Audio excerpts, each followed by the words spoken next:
The world is watching with their ears.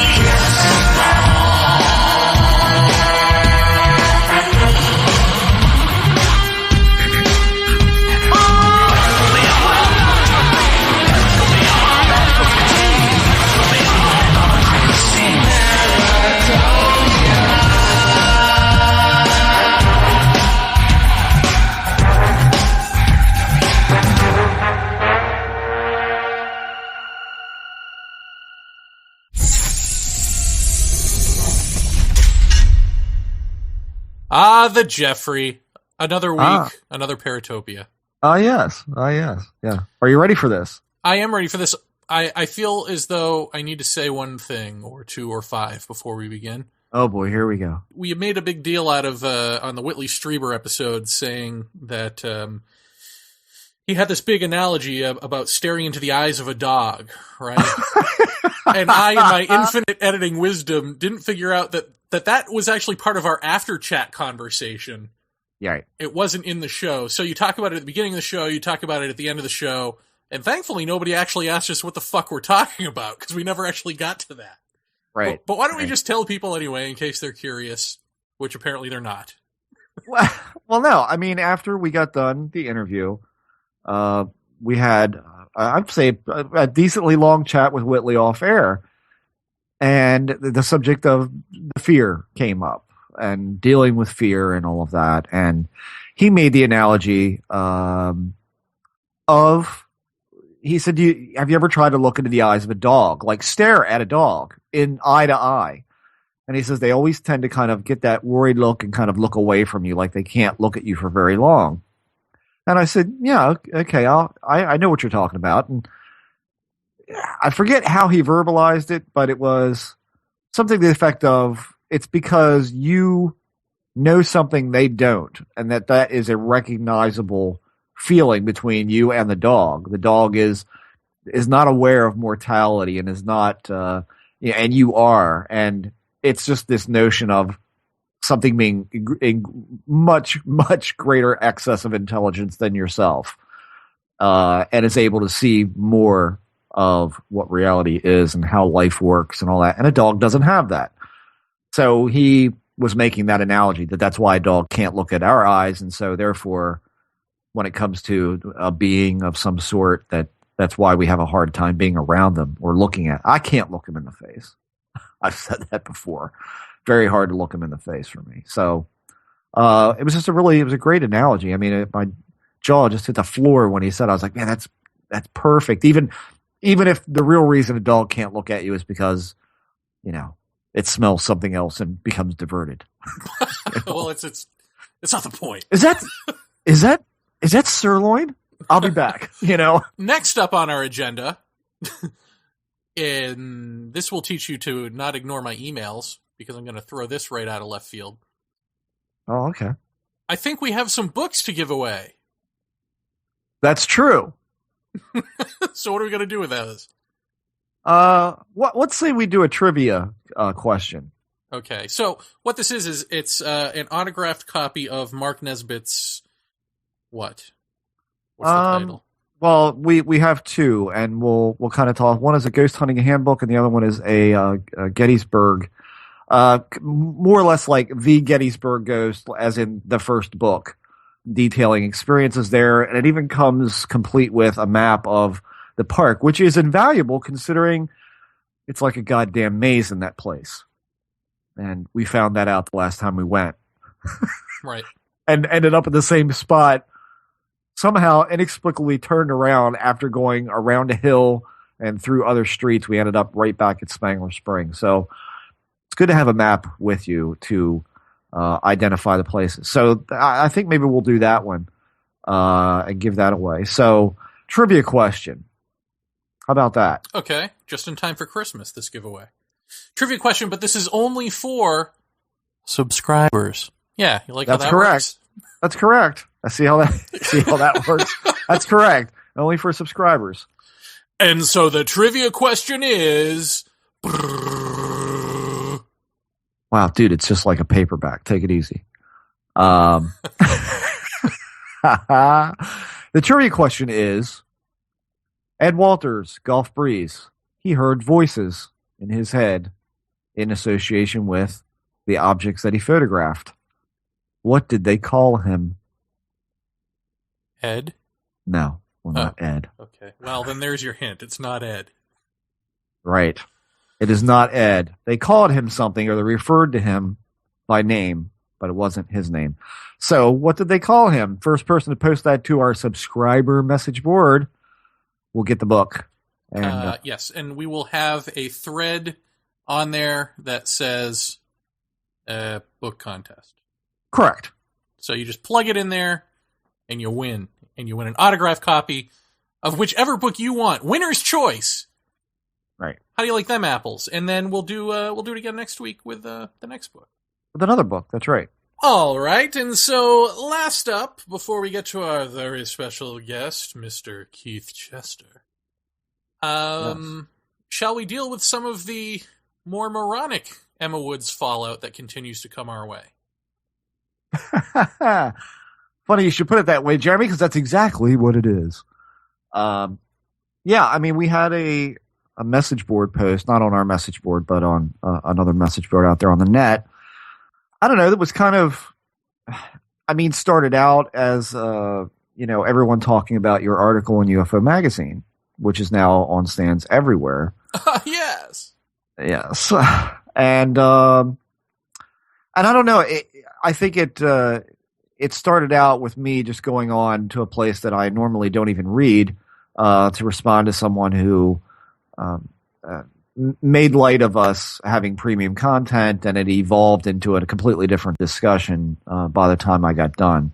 Actually, can I just say that the way we discovered this thread was that somebody emailed me on Facebook and said, I don't mean to ruin your Thanksgiving, but I thought you should know about this thread. It's like, you already know someone's trying to ruin your Thanksgiving when they start with that premise, but then you have to look, right? Right, yeah. So I made the mistake of looking, and it was like, oh, geez, yeah, morons are at it again. Well, it's amazing because I basically, I don't think anyone expected me to show up, first of all. But when I showed up on that message board to then confront this person, who had quite a lot of lip to throw around until I showed up, and then after that it was a one-line answer and then no answer after that, I answered in tandem another person on that message board who said, it's time to move on from this whole Emma Woods thing. It's time to move on. We're not getting anywhere with it. We're not? I mean, we're not? Really? And I said, we are. And I know that this individual has been around ufology for a number of years. And I said, I would think someone like you who's been around this stuff this long knows what happens from here the same way it's happened for decades. It's like if you ignore this problem or you just say, let's move on, then the nonsense continues to be the order of the day. It's like if you don't stick with your point to begin with, if you don't really drive it home, then this field has a tendency to just go back. It tends to revert. And it has a very short-term memory when it comes to exactly what we've been talking about in regards to hypnosis and Emma and all of that. The bottom line I said at the end of the post was, you cannot differentiate confabulation from real memory, and therefore the tool and all its tangent conclusions are out with the rest of the ufological pseudoscience and wish fulfillment. That's the answer here. Okay, Lilienfeld is, to me, one of the pinnacle points of driving this home, And I said, it's time to get serious about this or just continue chasing our tails with a tool that is widely considered in the psychological field to be of ill use when it comes to recovering memories. And we may never get to an understanding of this, but kidding ourselves is a complete waste of effort.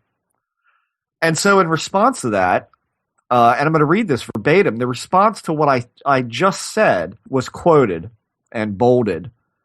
And this person says, and again, there it is, the real point of the article. It's not about Emma Woods. It's about Paratopia's crusade against hypnosis.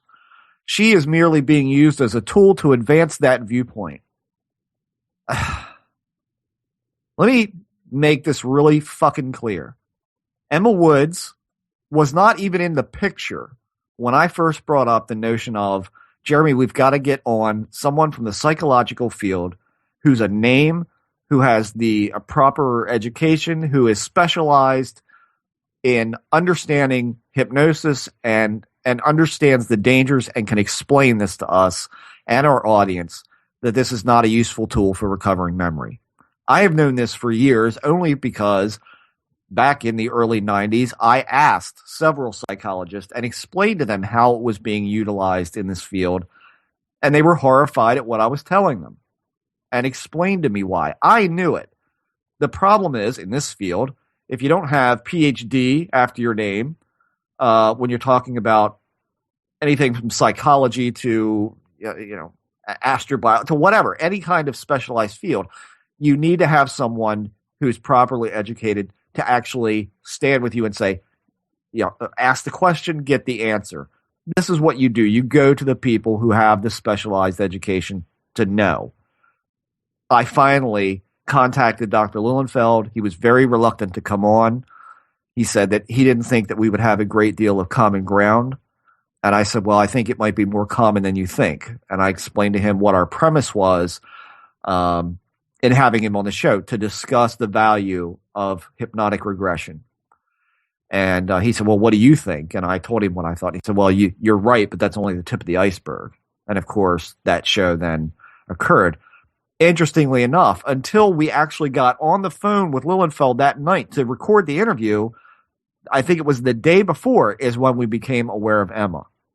So it almost fell in the lap of like, oh, well, here's the product of what can happen. And that's how it happened. So if it was anybody's agenda to come out for against the hypnotic retrieve stuff, I'll take the blame for that. Because I said to Jeremy, we really need to get somebody on about that, and I found Dr. Lilienfeld. Well, and convinced him to come on. But you don't have an agenda in the way that they're saying it, because here's the scenario that not just these people on the message board, but I've seen in another article online, another monkey who's like, we've got to investigate Jeremy Vaeni and Emma Woods, and these are the people that we need to investigate. It's like, what's his agenda? What's really behind why he's doing this? It's wrong. Well, that's just it. It's like, no. I mean, in no other situation. I mean, you don't say, gee, Bob Woodward just exposed Nixon and Watergate. We've really got to investigate Bob Woodward. Right. Yeah. No, it doesn't happen that way. I mean, in the regular media, you would maybe say a paper has a liberal or conservative slant, and maybe you read those sort of things with a grain of salt, but facts are facts. Right. And if David Jacobs, if we said anything on the show, or if I said anything in the article that was erroneous, he'd sue. And Bill Burns knows this. Bill Burns has, a lawyer's mentality, if not degree. I think he does have a degree, as a matter of fact, at this point.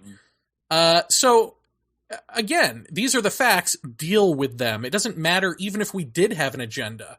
But we don't. And well, no. I mean, I had a kind of a thorn in me for, since about 93 to say, really, what are people really remembering? Because I've always been very suspicious of, and see, here's the problem is that in this field, when you're talking about a case, now let's say you're talking about an abduction case that somebody comes forward and talks about. If somebody wanted to look at me based on my experiences, that makes sense to know who is he? What does he do for a living? How much money does he make? Is he destitute? Does he rob people? I mean, I can understand the quality of the messenger when it comes to a UFO case. We are presenting a factual thing that's backed up by professionals in the psychological field. This is not a question of our credibility. We've brought guests on to attest to this. And that's so hypnosis. And for Emma Woods in particular, it's all the evidence that she has gathered and Jacob's response to it. I mean, it's all out there in the public for you to see. Correct. And to say there's an agenda here, it's like, well, no, there's an agenda. This is an inaccurate tool that is muddying our waters of trying to get a handle on what this experience is really like. And as I said before, the use of this tool and the widespread cultural contamination of its dissemination through books, through media, through TV, has really colored this in a way that is not accurate. because we're using an inaccurate tool. And so not only that, but how much damage has this done to people? I mean, have been countless people who have told me, I wish I'd never gone for hypnotic regression because now I'm less functioning than what I was before. Well, you've heard some of those people on this show, and you'll hear another one correct. next week. Right. But it just strikes me that they're making up a narrative about me and about us in the same way that their favorite pseudo-therapists are making up narratives. It's like, well, I think they have an agenda. Or, specifically he was singling me out and saying, I think Vaeni has an agenda. Yeah. In both the post and in the article. And so you say, okay, he has an agenda, and then someone who's a listener of our show comes on their message board and, just trashes me personally and all of this. And very specifically, he stopped listening to our show because we did the David Jacobs episode. And he's a big David Jacobs fan. I mean, he emailed us this. He wrote it on the message board. It's not news. So for him to come on a message board and, list things about me that seem suspect, that weren't suspect when he listened to the Culture of Contact show and Paratopia all up until then. I mean, then I was just fine. The comedy was fine. My story was fine. I wasn't shady. Now all of a sudden everything's in question. It's like, oh, fuck you. Like, I don't see through this. But of course, they're doing this on another message board that they know I'm not going to come and write on. So they have free reign to just trash me, as much as they want. And they're making up a narrative. So he comes on and insults me and all of this. And then the other guy chimes back in with, that is shady. And then they just sort of reconfirm each other's belief that I have an agenda and that I'm not to be trusted and blah, blah, blah. And they're just making this stuff up as they go along. It's incredible and obvious. That's the thing I don't get. It's so obvious. It's like, maybe not even worth commenting on now, except just to say, for all these people who are like, let's shoot the messenger, that's not how this works, folks. If I said anything that wasn't factual, I'd be in a court right now. You'd hear about it, right? You'd hear about it. Yeah. I mean, that's the thing. And as I said before, it never ceases to amaze me that people would rather take the word or the expertise, and I'm just going to pull this out of the air, hint, hint, an artist and a history professor about the notion of psychology or pop psychology or hypnosis. They would rather have that laid on the table than a man who teaches at Emory University psychology, has written books, one called Pseudoscience and Psychology, who has researched this, who is ultimately qualified to lay the letter of what's what here with this. He's not the only one. I mean, by no means is he the final word, but he's a hell of a lot more of a final word on the use of this thing to retrieve memories than would be the people involved in this field who are practicing this. Well, but we've trained ourselves to just call people like that debunkers.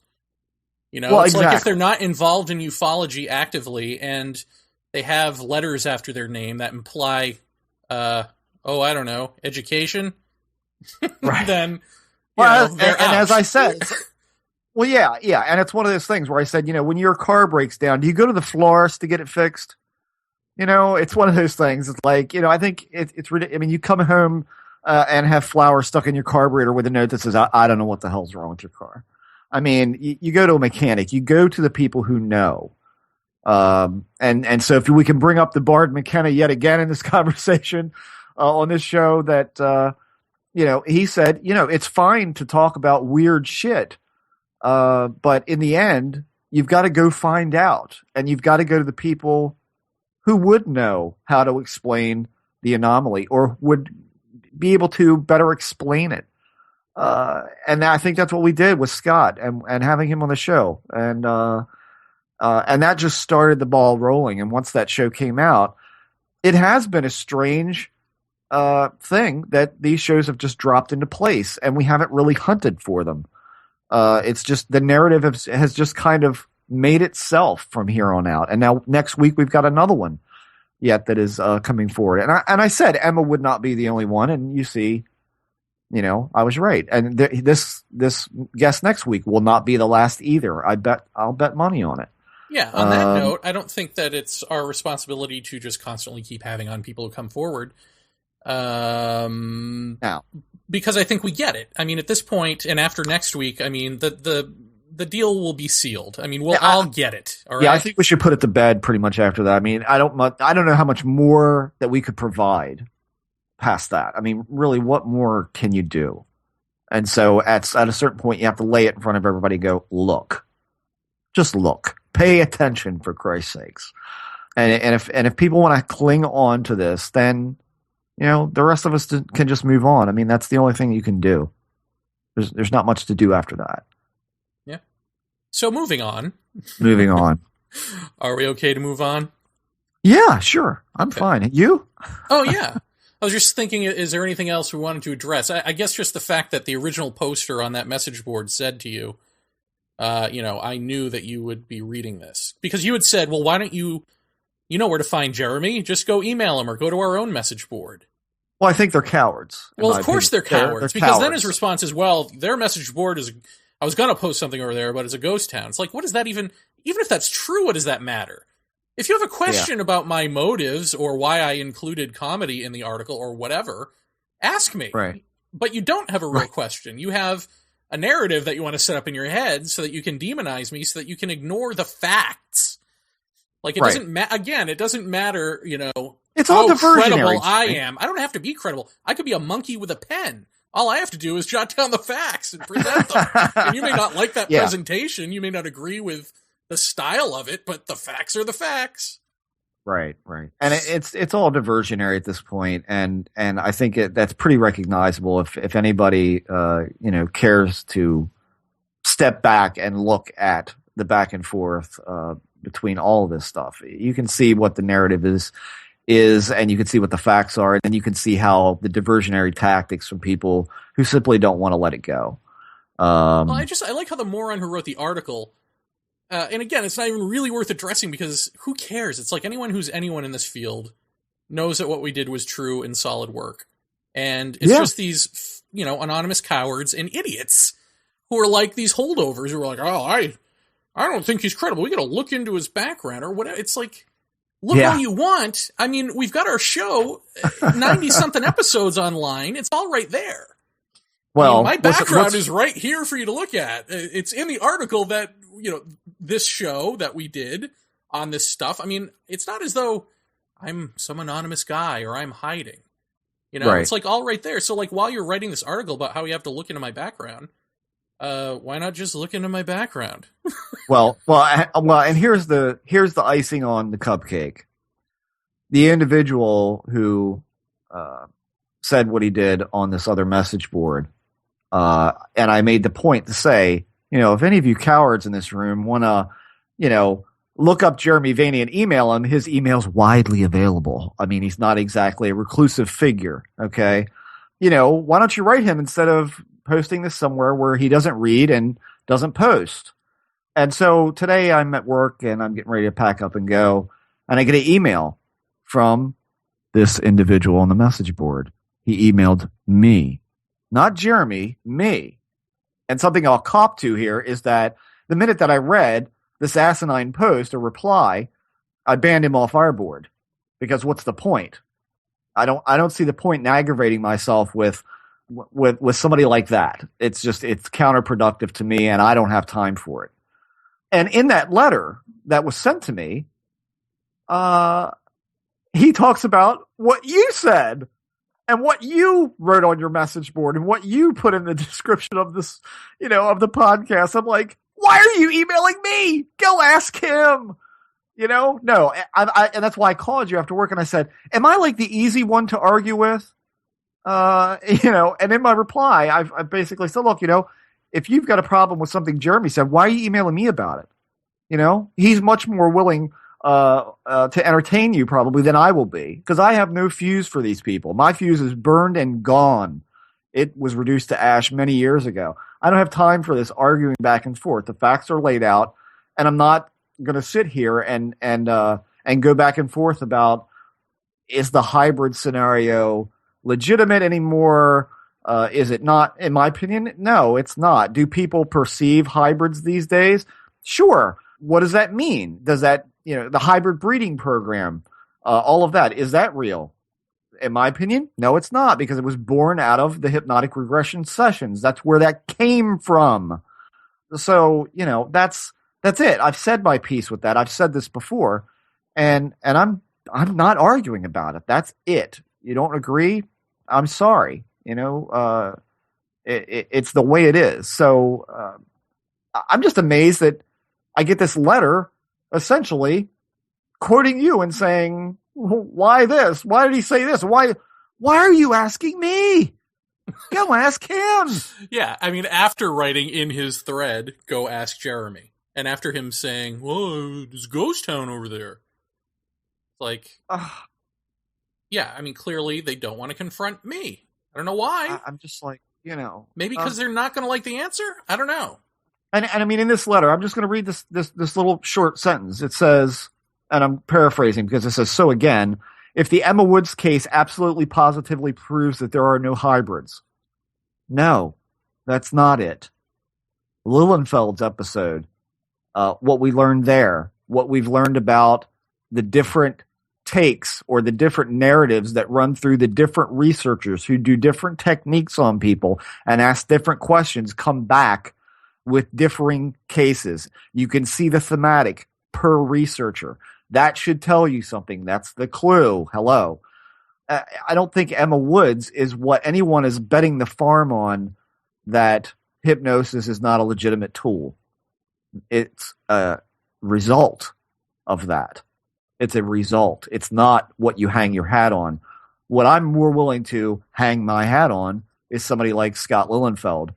What I'm more willing to hold my hat on is the people I've talked to in years past in the psychological field who've told me exactly the same thing. I mean, this is not something that relies upon Emma Woods. If Emma Woods had never come along, Lilienfeld would be the episode that we'd be still talking about. That would be it. Yeah, but I mean, when I say like the hybrid thing is dead, the Jacobs hybrid thing is dead.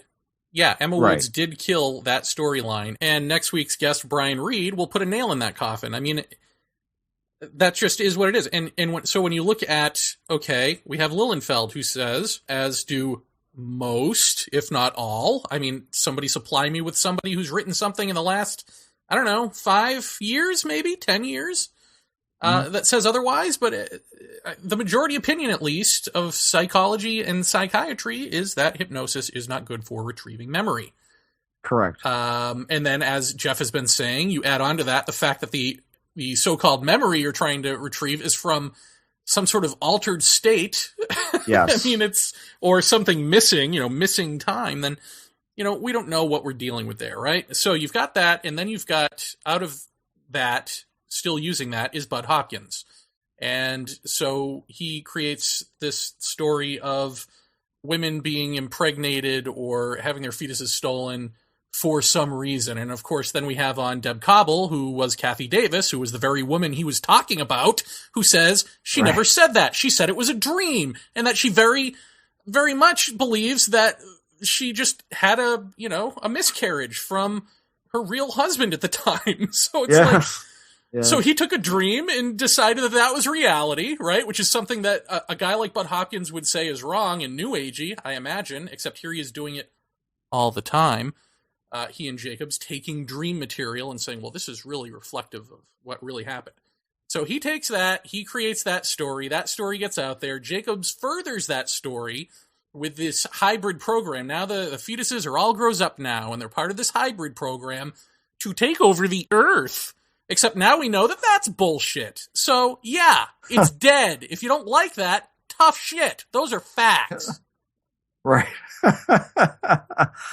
Wow, you're animated. Ugh. Well, it's like, duh. I mean, it's like, I look at my bookshelf. It's funny. I look at my bookshelf, and I have every Jacobs book. I have every Bud Hopkins book. It's not like I had an agenda to destroy anything or... No. Or anything like that. I want this to be real. I would love to have an answer. I mean, it made sense to me at one time. Certainly the fear and all of that. I mean, you have to look at everything. Yeah. But now, it's just been deconstructed for me. You know? Right. I mean, Lilienfeld, you're the one who really was instrumental in telling me how bad hypnosis was. So I guess, if I were indoctrinated into an agenda, I'm going to blame you. It's yours. That's fine. But then we I have don't have any Lilienfeld problem. on, who's like solidifies everything you're saying. And it's like, you look into his background, it's like, Jesus, this guy is the guy you would go to. He knows what he's talking about. And then Bill Burns, of all people, is like, yeah, we shouldn't be using hypnosis in this field. And Bill Burns, runs some sort of psych clinic or is on the board of directors of some like psych clinic in California, So all this stuff just adds up, and then you see it in action, and then you get Emma Woods handed to you, and it's like, here it is in action, Right. and then you get the people stepping forward. Whitley Strieber, Deb Cobble, you get these people stepping forward going, yeah, even though we had hypnosis, we don't recommend it. Well, what do you want? What do you want? What are we supposed to do with this information? Are we supposed to just sit on it? Or are we supposed to go, yeah, you know what, ufology, why don't you just keep going on in the dark about this? No. What would you do? What would you do if these people came to you with these things? Would you just sit on it, or would you fucking release it to the public responsibly, in a responsible manner? It goes back again to what I've said now for so many years, and I'm tired of repeating it. It's like, if you don't care enough to question this field, if you don't care enough to go and find out for yourself, and to actively, pick up the phone, make the calls, find this out, find that out for yourself, then I question how much you really care about knowing something or understanding something.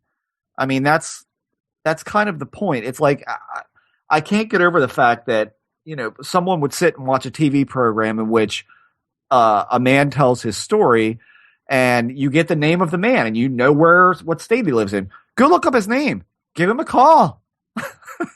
Hi, my name is Jeff, and I research this. I have a show on, or I'm writing a paper on this, or use whatever excuse you want.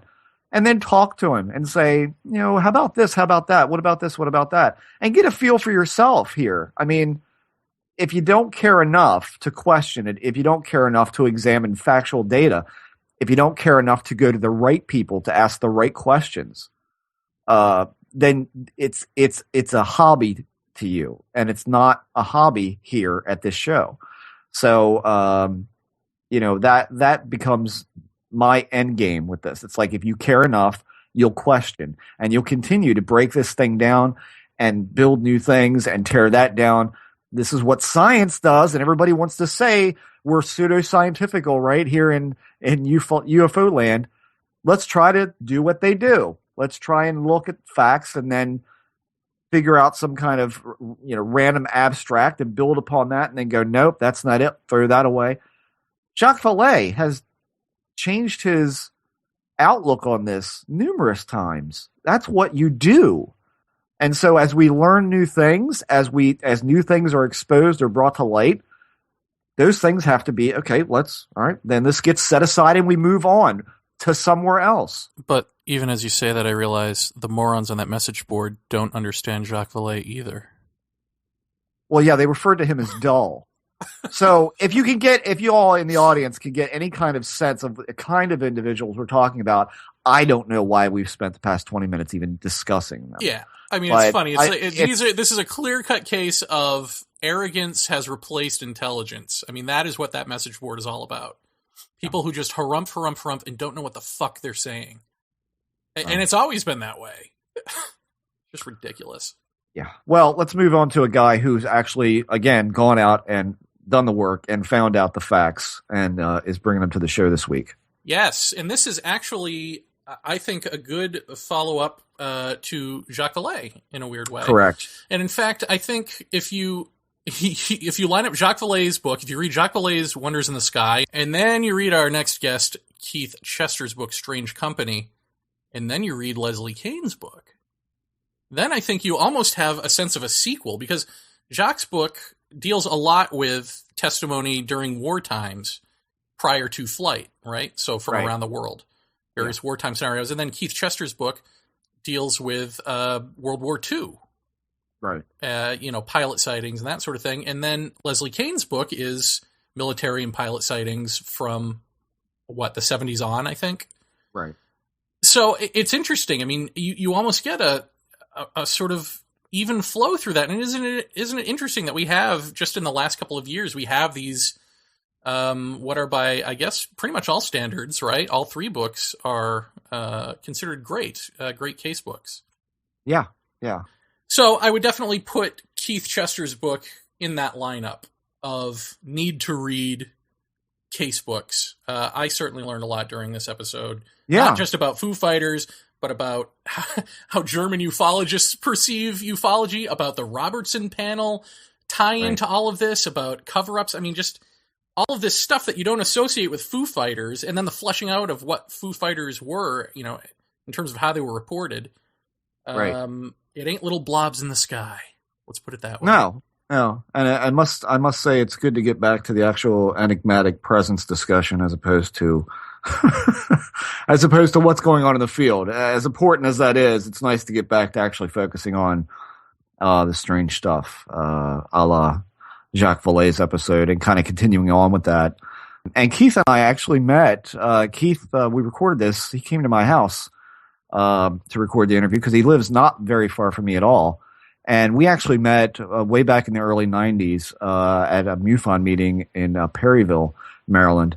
And again, it's really strange because Keith and I remember him vaguely. Once he showed up last night, I remembered his face, but I couldn't remember the name and put that together. But I had met him a couple of times there. He'd heard me speak there and vice versa.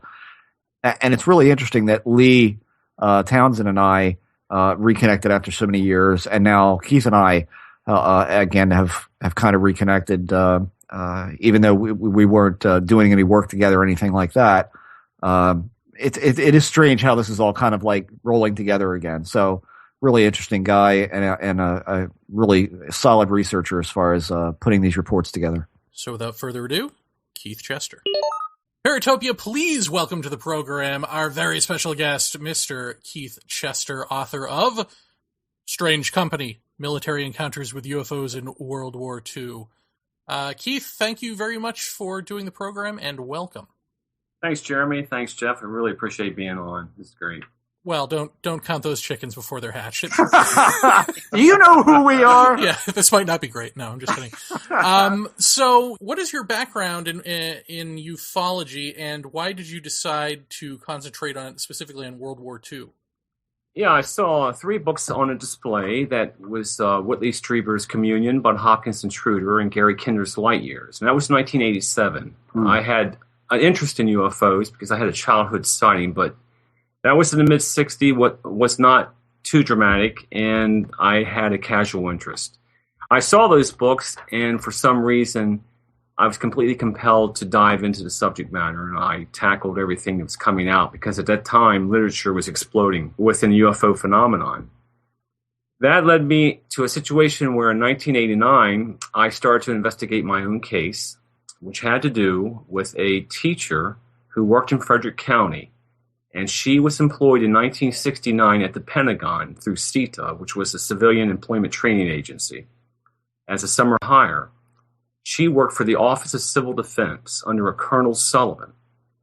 And I found this story out through a friend of mine who was one of her students.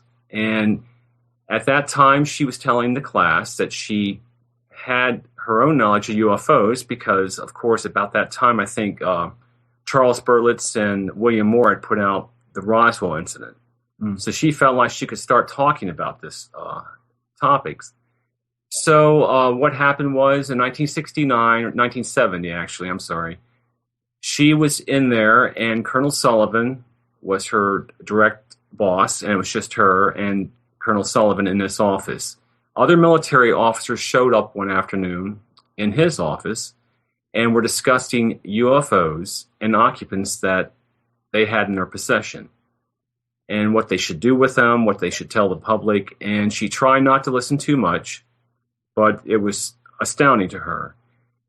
And about that same time, that summer, the Office of Civil Defense, which was located in the Pentagon, was broken into. Something happened in the library that caused a lot of concern. And the FBI came in and investigated her, her friends, her family, because she was a suspect. She doesn't know what took place, and that really frightened her. So it took her a long time, of course, to talk about her experience. So I went up and I investigated her. But before I went to contact her, not having any experience, I contacted who was the leading authority in the field, Leonard Stringfield, for crash and retrieval UFO research. He immediately took on the case as far as being my mentor. So basically, he helped direct me into what to say, what not to say, how to approach her, and what to listen for, and of course, supply him with reports of the information I received. And I did that, and I followed that case for about 2 years. It was a dead end. I couldn't really find any other leads. And in the meantime, Leonard Stringfield told me about his World War II sighting, and that fascinated me. So I knew at one point I wanted to really go into the World War II angle because I had read a chapter here, an article here, and there was not much on the wartime sightings, and his was so dramatic. I thought, wow, if he had a sighting at that point in the war, there had to be more. So by 1999, I devoted full-time research into the subject and went to College Park National Archives too, and spent 4 years there going through the documentation. And I wanted to make sure that I would approach the subject not knowing a lot about it and look at it with neutral eyes as much as possible. So before I went into the documentation, I wanted to make sure that there was at least one document in the public domain that indicated that the phenomenon during the war was indeed real. And that came about in the Robertson Panel Report, which came out through FOIA in 1977 or so, which was a report generated by Robert Durant, I believe, who was there. A host of scientists met in Washington. It was hosted by the CIA to determine if UFOs were a national security threat. And at that time, the UFO activity over the United States had escalated. Around the world, it escalated. The flyovers for Washington, D.C. was a very important sighting in July of 1952. So they discussed this over 3 days. I believe this report was sanitized, obviously. And in that report, they talked about the Foo Fighters of World War II and what they felt were nothing but St. Elmo's fire, electromagnetic disturbances, or whatever. It wasn't a definite answer at all. But within that report, I quote, it was on a section called On Lack of Danger. If the term flying saucers had been popular in 1943 through 1945, these objects would have been so labeled. And I felt that was a very out-of-the-ordinary statement to be in this report, if indeed it was St. Elmo's fire. Right. So what is there to be afraid of, right? Yeah. That verified my attempt to go into the archives, which meant I was going to be tackling the Office of Scientific Research and Development records, Army Air Force records, Army records, Office of Strategic Services, OSS, predecessor to CIA, and of course the term flying saucers or UFOs did not exist. So I was really going in blind, and what I did learn was it had to do with terminology, and that was a very key important factor of how I conducted my investigation. Mm. So Keith, are you just bucking to get shot in the back of the head in a vacant parking lot somewhere? Is that what you're after here? I mean, wow. I mean, aside from the Foo Fighters in World War II, what other kinds of craft were seen that we didn't know what it was? We thought maybe it was the Germans. We thought, whoever, the Japs. Whose stuff is it? We don't know. What other kinds of craft were around the Foo Fighter type of era? What we have, since I was following the documentation, let me start with the Foo Fighters and begin by saying the Foo Fighter was only one term applied to phenomenon that occurred in probably late December 1944 to about March 1945. And that term was applied by the 415th Night Fighter Squadron, which were stationed in France. And they literally named the objects after Smokey Stover cartoons of the 1940s. Mm-hmm. But the phenomenon had existed since 1933. A variety of shapes, sizes, colors, triangles, wedge formations, circular, cigar-shaped, Zeppelin-shaped, and these type of descriptions were reported in some of the memoranda I was uncovering, because in the mission reports, As the war progressed, especially after the United States came into effect, they had a section called Phenomenon and Phenomena. Now, what was very curious about that is when I would read the report, of course, you have to look at it through the eyes of World War II. Right, yeah. They were using terminology that they could apply to what it looked like. For instance, they would have a sighting, and they would say things like, looked like a Zeppelin, appeared to be a balloon. So this was very key in me understanding that this obviously is something that really wasn't what they're saying it is, yet it's under the term phenomena, under that section. Right. And I'm looking at sanitized reports. Oh, so it's all descriptive based on Very common things. So the Foo Fighters is not necessarily that famous photograph that's always on TV of the fighter planes and you see a blob of light. It's not always just a blob of light. No. That's not technically Foo Fighters were across the board generalization terms. Yeah, that was that one unit naming them, and it seemed to be that what they had seen were typically circular. And they would see them in multiples of 2, 3, singular, anywhere from the size of a baseball to the size of a full moon. Sometimes 2 or 3 times larger than their aircraft. And typically 99% of the sightings were not discernible features in terms of wings or some type of fuselage. That's what mystified them. And the way they were acting in the actual mission reports, it was unnerving the pilots. And that was another thing that I wanted to follow was the documentation revealed that the intelligence operatives were completely mystified by what they were hearing, and in the beginning they would actually ridicule the pilots. And then as the war progressed, by 1944 they realized, hey, we can't do this because this could be potential secret technology, and we're now causing these guys not to report it. Okay.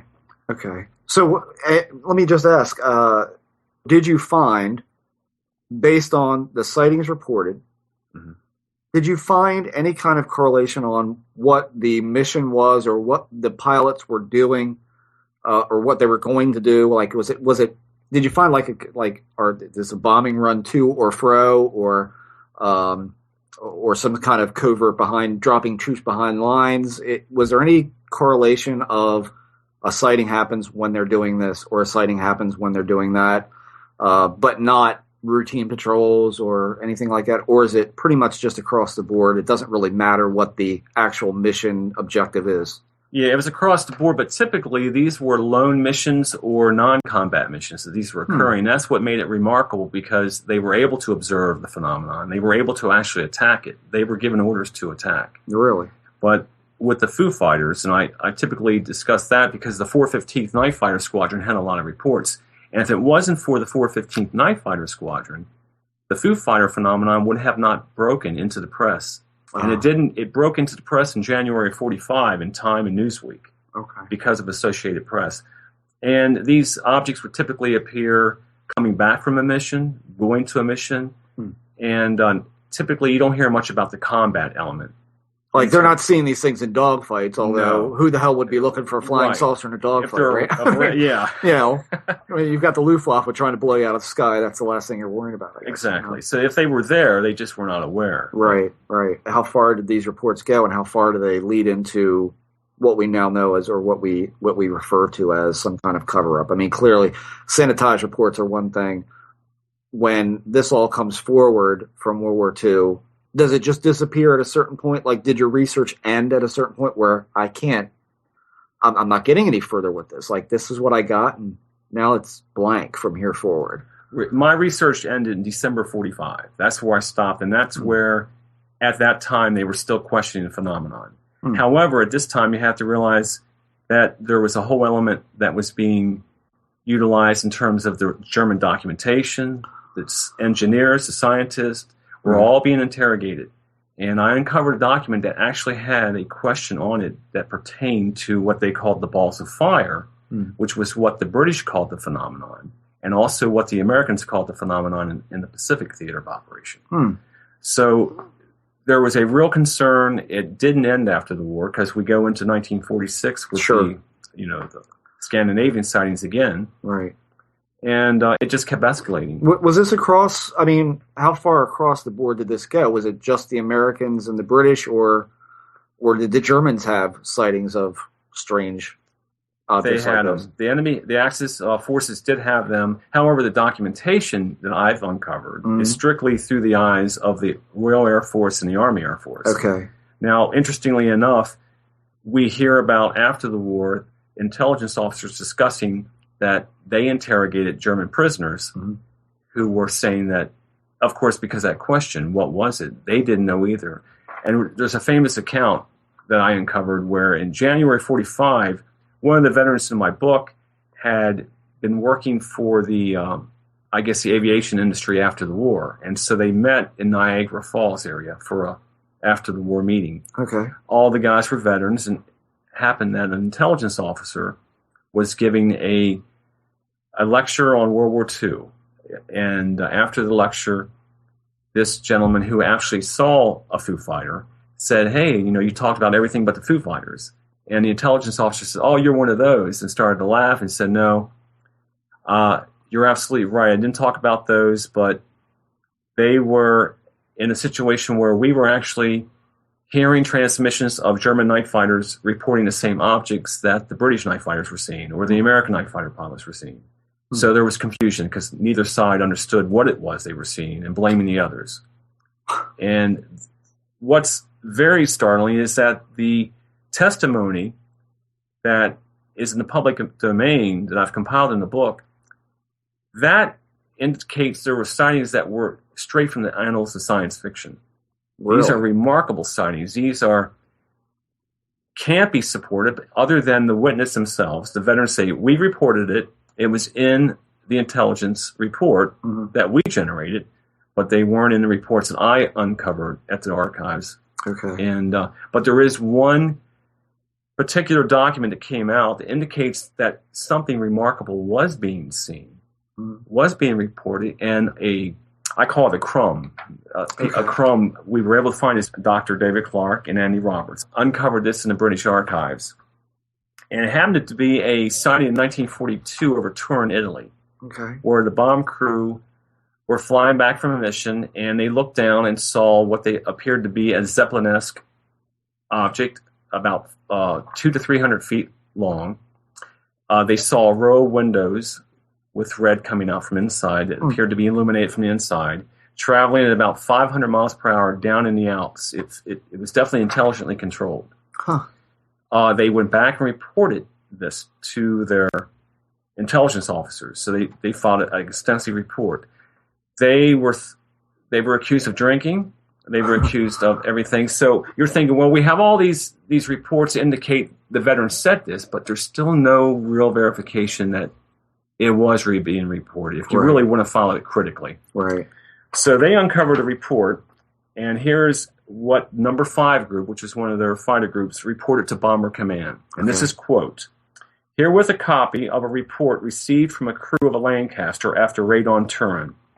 The crew refuses to be shaken in their story in the face of the usual banter. It's not a lot, but it's very significant to indicate that they were being ridiculed. Adamant, yeah. They were adamant about what they saw and wouldn't back down from talking about it. Exactly. And it was defying what the British were saying at the time, what they called a rocket phenomenon. Their reports were being generated as rocket phenomena. And what was being debated at the time, they could never understand, how could a rocket take a 90-degree turn? Right, yeah. How would the fuel last for 5-10 minutes? Right. Why would it glow for 5? How could it possibly outmaneuver our aircraft in a combat situation? And that's what was really startling to them. How often do you see any sort of, I guess you wouldn't see it, but how often is it indicated in any report that there was visual evidence gathered, such as photographs or what have you? I mean, that's about all you would have back in that day, but did any of these guys photograph any of these things in any meaningful way? Is there anything in public domain that was photographed back then that is still to this day, unexplained phenomena of some sort? Well, they claim, the veterans I spoke with, is about a dozen, who actually saw the phenomenon, knew photographs were being taken. They were aware of that through discussions with other pilots. And there were photographic units. That's all they did. And, of course, you watch a World War II documentary. Fighters had them. The bombers had them. There were cameras everywhere. Right.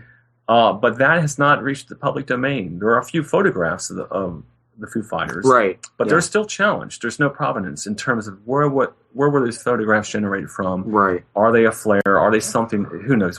Drop of emulsion, Yeah. bad spot. That sort of thing. Are they referred to in reports at all? The visual data, like, is it mentioned at all in the reports that, visual data was confiscated or materials were confiscated or this team was debriefed and told don't talk about this or No, anything that's not that sort of thing is not ever going to come out on paper. No, that comes from the people who were there who said to me that yes, we had people from Washington come in, investigate the phenomenon, go up with our fighters to research it. And interestingly enough, the Robertson panel report talked about the most knowledgeable person in World War II on the subject, and that happened to be a Dr. David T. Griggs. Okay. Dr. Griggs was a physicist. He was attached to every intelligence operation in World War II. Mm-hmm. He was a radar expert. And he was not a physicist. He was a radar expert. Okay. He worked out of the War Department and had an office in the War Department. And he was actually assigned to all theaters of operation for on-ground radar, air radar, whatever. Right. So he investigated the phenomenon at length. He was asked by General Arnold, who was then the commanding officer of the complete Army Air Forces, to investigate the phenomenon. Huh. And the reason we know this is in 1969, Dr. James McDonald, meteorological physicist out of University of Arizona, tracked Dr. Griggs down and interviewed him by phone. And I have his notes from the University of Arizona. And Dr. Griggs stated, yes, I investigated the phenomenon both in the European theater and in the Pacific theater. After the war was over, I went in, we interrogated Japanese authorities, and he didn't have an answer. He said reports were generated by him. Those reports have never been found. But Dr. McDonald, in his notes, indicates that he felt that Griggs was not completely forthcoming. So obviously there was something there, because Dr. Griggs was one of the first members of the RAND Corporation after the war ended. Oh, okay. So he stayed in with, the high levels of United States Air Force. Right, exactly.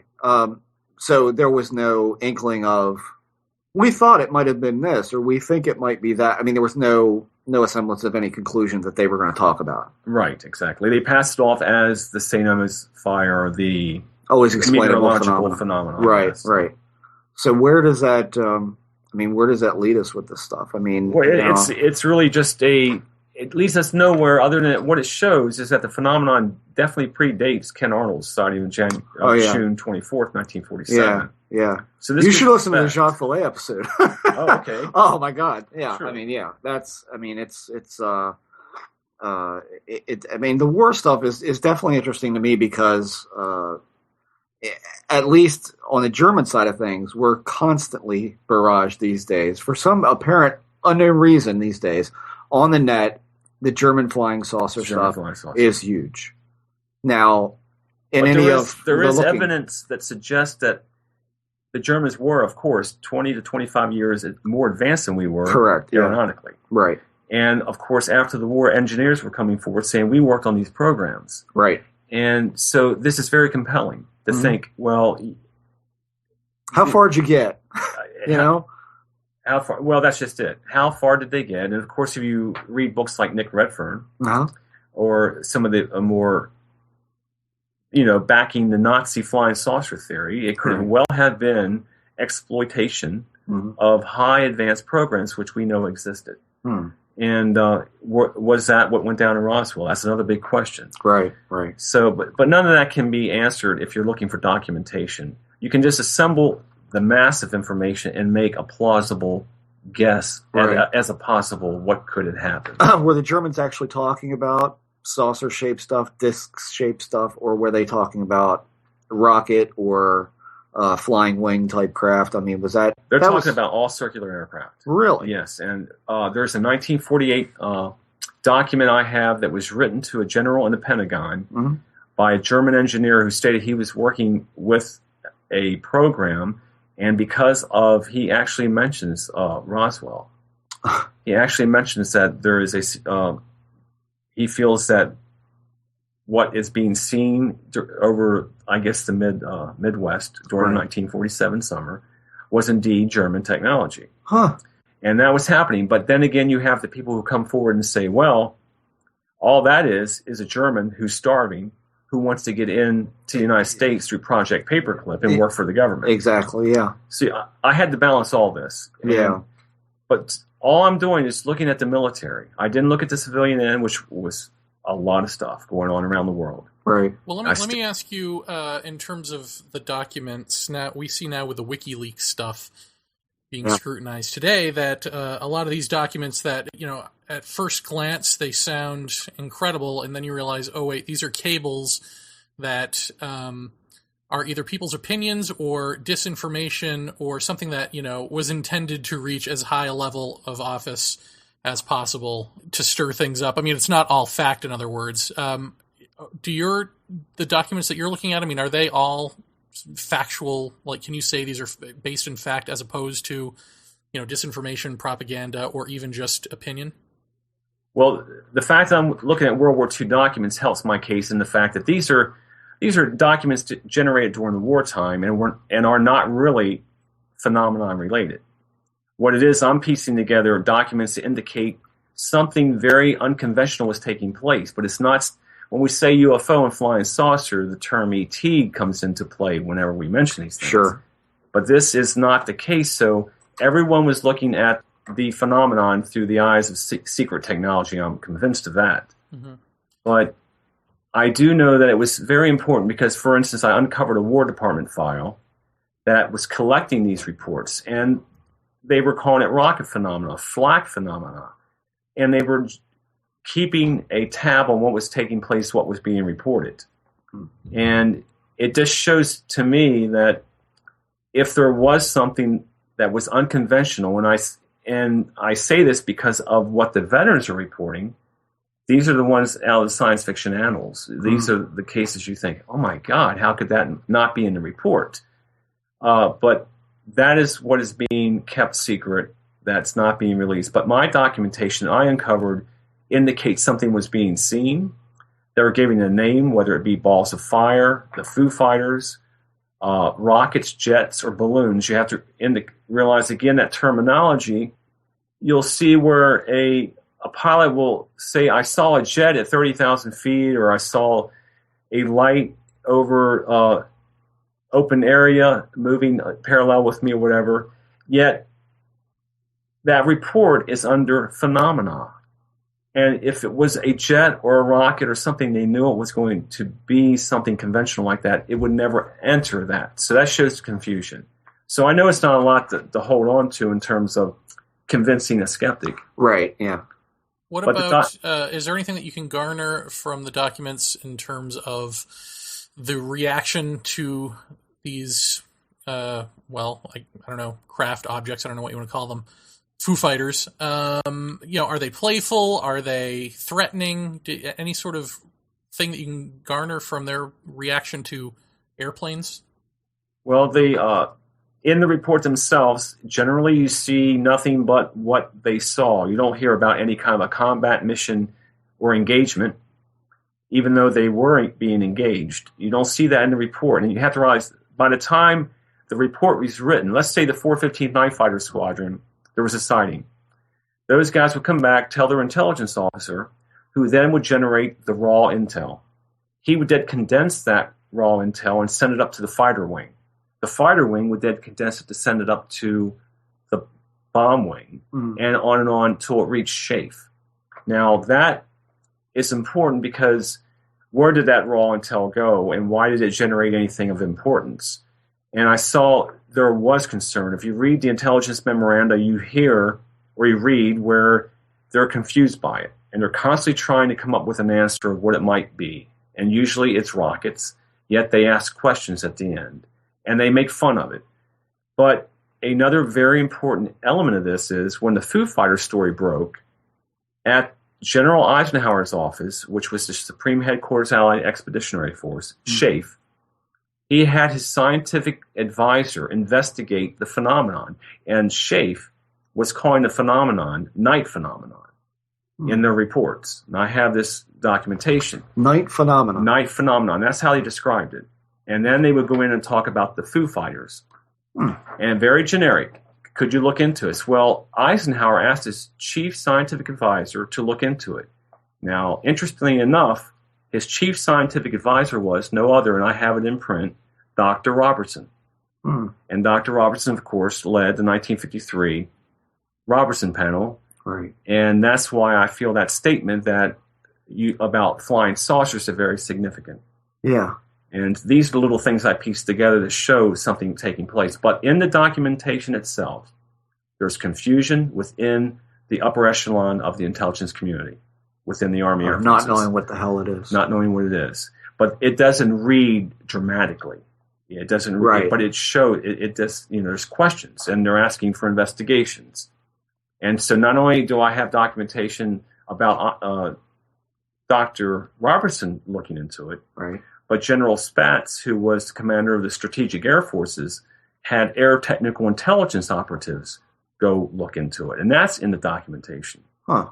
And that's very significant because the 415 Night Fighter Squadron were the unit who actually caused the stir, caused, the big emphasis to look into these things. Right. But I'm not too sure that that's only because the press was now nosing in. If that wouldn't have happened, we would not have seen this documentation as easily. Did you see any retribution documents that No. said these guys really caught hell for talking about this to start with? I mean, for the press to get a hold of something like that. I mean, loose lips sink ships, right? I mean, this was the time when keep your damn mouth shut. Let's make the bombs. Let's do the work and win this thing. I mean, it seems odd that Associated Press would get a hold of that kind of thing and it would become a story at all. I mean, this is a wartime operation. And we don't know what it is. We don't know what it is. Talk about panic. Panic, and it was by luck because the Associated Press, Bob Wilson was the actual reporter. Mm-hmm. And it was on December 31st. Okay. To enter the new year. He was going to fly with the 415th over Germany to be the first war correspondent over Germany for the 1945. Okay. Well, they were snowed. The weather kept the aircraft down. So the guy said to him, "Hey, we've got a story for you," because everyone in the unit had been seeing these things. The scientists were saying, "Oh, you guys don't know what you're talking about. Let us tell you what you're seeing." And they were really becoming upset over this. Okay. So he interviewed all the pilots, and that's how the story broke. Huh. So then Schaeff, Eisenhower, Robertson are now on the case. But to me, it was only if you look at it, it seems like a reaction that they had to do, but they were already on the case because the investigations were being conducted since we came on the scene in 42. Huh. So it's wow. You had to look at it that way. Yeah. I mean, you said earlier that some of this stuff reads like science fiction. Right.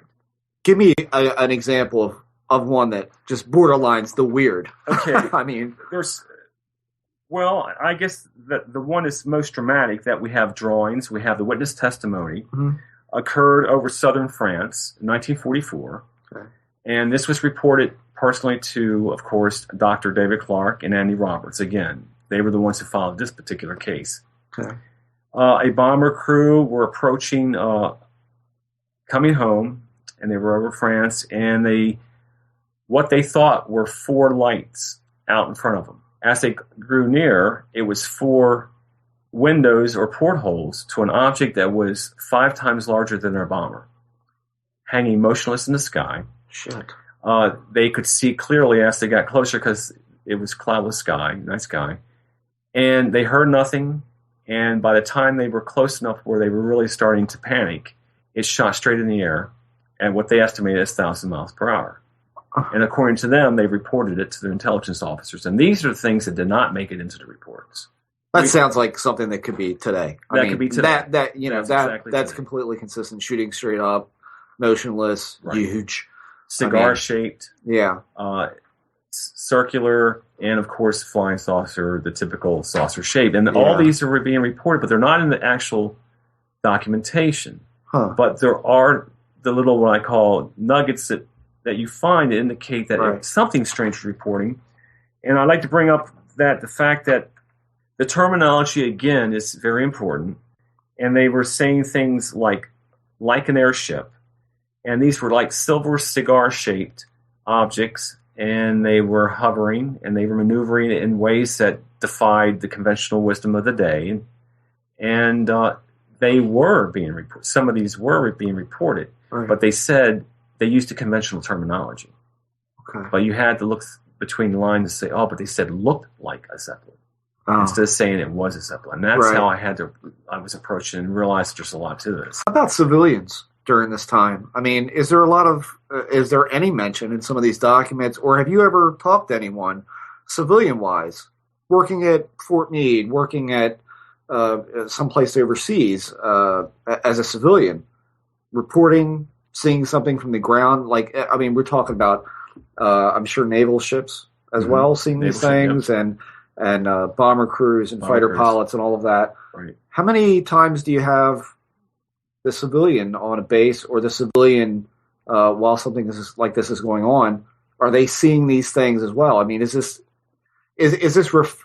pretty much confined to the wartime men and women who were working this job? I With mean, my research, but there Yeah. were, of course, there were civilian sightings. But Yeah. with my research, if I had to say they were on the ground, there were operators on the ground that the guys would call in and say, "Look, are you seeing this?" Because, strangely enough, some type of stealth technology was being utilized, because they would look out their wingtips, see an object, Mhm. and they would report it to ground control intercept, and they say, "We have nothing on the scopes here." right. And in the aircraft, they wouldn't either. Yet they knew it was something physical. They felt it was physical. Mhm. In some cases, they actually felt what may have been prop wash. They felt Really? physical. And then some cases, they felt heat. And these things were very close, and they tried to attack them. And one of the more dramatic things that happened with the 415th was they'd go into a tight attack. The thing would disappear and then appear behind them. And so it would go on like this as a cat and mouse game. Right. And that's what was starting to make them unnerved, because the night fighter pilots were the cream of the crop. Mhm. And there weren't that many of those guys. Right. And their vision was exceptional, their observational skills. And of course, they're flying by radar, so they're half crazy anyway. I mean, there's a lot going on. There's really good pilots. Yeah. Crazy is a good word. I mean, Yeah. but it sounds like today. It sounds like It's the same exactly thing we're like today. hearing now. It's exactly like today. I mean, I just watched a thing on History Channel the other night of pilot report sightings, and it's all sounds very familiar to all of that. So it's like not a lot has changed. we now know it really did happen in World War II. Oh, more yeah. so than ever. And I think, well, at least as far as this show, I mean, Could you get much more anti-structural than war? Really? I mean, you can't get a whole lot more out of routine, stressful, that sort of thing for stuff like this to be seen. I mean, it just, I don't know. It's what fascinates me is that the Germans were seeing these kind of things. The Japanese were seeing these kind of things and thinking it's the enemies. Right. Why couldn't we have been smart enough to go, yeah, that's ours. And if you don't keep your ass out of the sky, we're going to waste Well, you. another thing. I mean, it's like really, could we have done something there? But is there anything that you found of any of these things? Number one, injuring any of these pilots? I mean, physical effects on the pilots themselves, anything like that? And B, anything as far as things on the ground? I mean, did pilots see an object on the ground that was landed? Was there anything like that ever had come up? Nothing. I have one case that the pilot did feel, he and the co-pilot felt heat from a craft that came up beside them and over them. It was brilliant in color and just passed them by, and there was heat involved. Again, through skeptical eyes, was it a rocket? Right. Yet their testimony indicates that no, we were in areas that there were no rockets, there were no searchlights, there were no this. And that's why I wanted to really follow the military. Right. Only because of the observational skills they had. And these guys, of course, there were war nerves, but that's not the case here. Yeah. And by 1945, they knew what a V-1 was. They knew what the V-2 was. Right. They knew what an Me-262 was in flight. They knew how to combat those aircraft Right. with prop aircraft because they knew the flight characteristics. This type of object that they were observing were very unconventional and were not anywhere near this. Yet when the scientist and the memoranda tried to say, well, you were seeing a rocket, this is what was causing all the who are they to tell us what we're seeing, type attitude. Now, you've interviewed 12 of them, yes. What do you think has been the long-term effects on them? Personally, I mean, their own personal view of everything. Did they remark to you that that's actually changed their worldview at all, or? 2, it changed their worldview. Really? But the others felt that they were still dealing with German technology that today has not yet been revealed. But they said they've seen nothing to indicate that what they saw has been replicated even today. Now, the other 2, Leonard Stringfield and the commanding officer of the 415th, they both went on to believe that they were dealing with something extraterrestrial. Really? They felt that what they had seen was beyond the German technology of the day, and it had left a hell of a mark on them. Yeah. Leonard Stringfield got out of the Army Air Force as an intelligence officer in November 45. He never flew again after that event. He always took mass transit. I'm not going up there again. So it really, it was an indelible mark on him. So, wow. And of course, we know his history. If you followed UFO history, what he contributed. Right. I mean, that's always been my question: is like how many guys like has this changed their life? I mean, or what's been the long-term effects of an event like that? And I guess one of my last questions for you would be like, how close did some of these things get to the point of like serious danger of the craft, or I mean, how many guys at once? I mean, how many guys are we talking about on a big bomber as far as crew goes, seeing this kind of stuff? And when these things were engaged, what did they do besides disappear and reappear behind them or shoot away or anything like that? I mean, we've heard telling, I guess, more modern accounts is that pilots have bared down these things with highly advanced aircraft that they did not have back in World War II. Right. And have fired through these things. Exactly. Is there any accounts like that in World War II where they actually put a locked gun on these things and pulled the trigger through them? In 1942, pilot Ray Sabinski went on record in the 60s. He was flying back from the Ruhr Valley. They had just conducted a bombing mission over the industrial area. And they were out over Holland, and his rear gunner reported what he thought was a rocket approaching their tail end. And Sabinski thought, well, rockets are new on the scene, so he wasn't too sure that's what it was. He thought it was a fighter for some reason with a searchlight. They were saying that the Germans were putting searchlights on their aircraft. Okay. Ridiculous, if you ask me. Why would you travel in a combat situation with a searchlight on? Right. So shoot me down. Right. The aircraft or object approached them. It was the size of a full moon by the time it reached them, circular, copper-colored. At this point, Sabinski panicked and put the bomber into a dive and tried to get away. It mimicked everything. Not only that, it was able to go from one wing to the other with ease in these tight turns. And we're talking a spherical thing, spherical object. Spherical object that's copper colored. Full moon, copper colored. So he panicked in the terms of he had his men open up. So he had 2 machine guns train their sights on it, which he knew it was now in range. They saw their tracer rounds going into the object, but not leaving the other side. So that's how they knew, because it was they were that really unnerved them. So when they got back, they reported it, and they were completely ridiculed. They were laughed at, and this is one of the cases where they thought they were drinking. So Sabinski asked other pilots who were coming in with the bombers coming behind and said, yeah, we saw something like that too, but we didn't report it. And another thing is these guys were very serious-minded. Right. And once they realized that the objects were not attacking them, or they were not an object that was going to explode, like many thought. Well, yeah. I mean, that's what you would think. They monitor it. They were leery of it, but they still followed through with their missions. And of course, probably, they were sending up photographic aircraft to get into the area. See, that's what I'm trying to find. The investigations. Oh, yeah, that'd be great. Yeah. I don't think you're going to get there. We're not going to get there. But in my book, my documentation trail, I only touched a tip of the iceberg. Wow. And to give you an idea, air intelligence reports, one batch that I uncovered from 1942 to 1953, 1,500,000 documents still classified. Huh.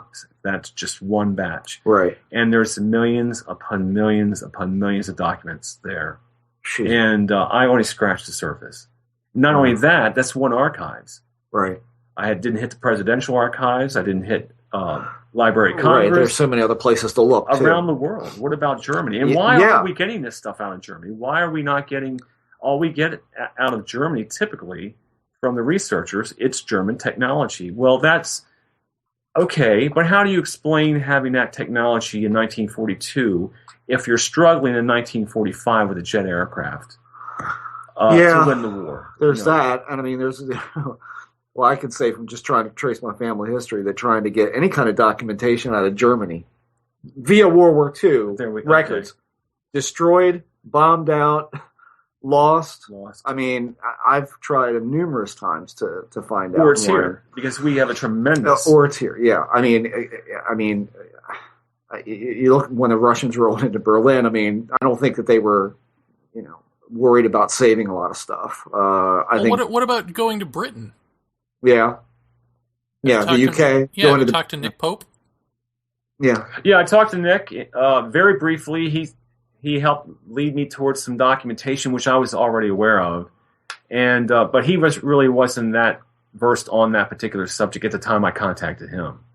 Also, Nick Redfern, I contacted him, and that's how I started to find out about Dr. David Clark and Andy Roberts' work. Uh-huh. And Andy Roberts was doing a lot of essential Foo Fighter research in Britain before I ever was. Oh, okay.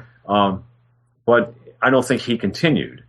And that documentation, really the British documentation is a real mystery to me because they claim that 90% of their material was destroyed of their World War II records.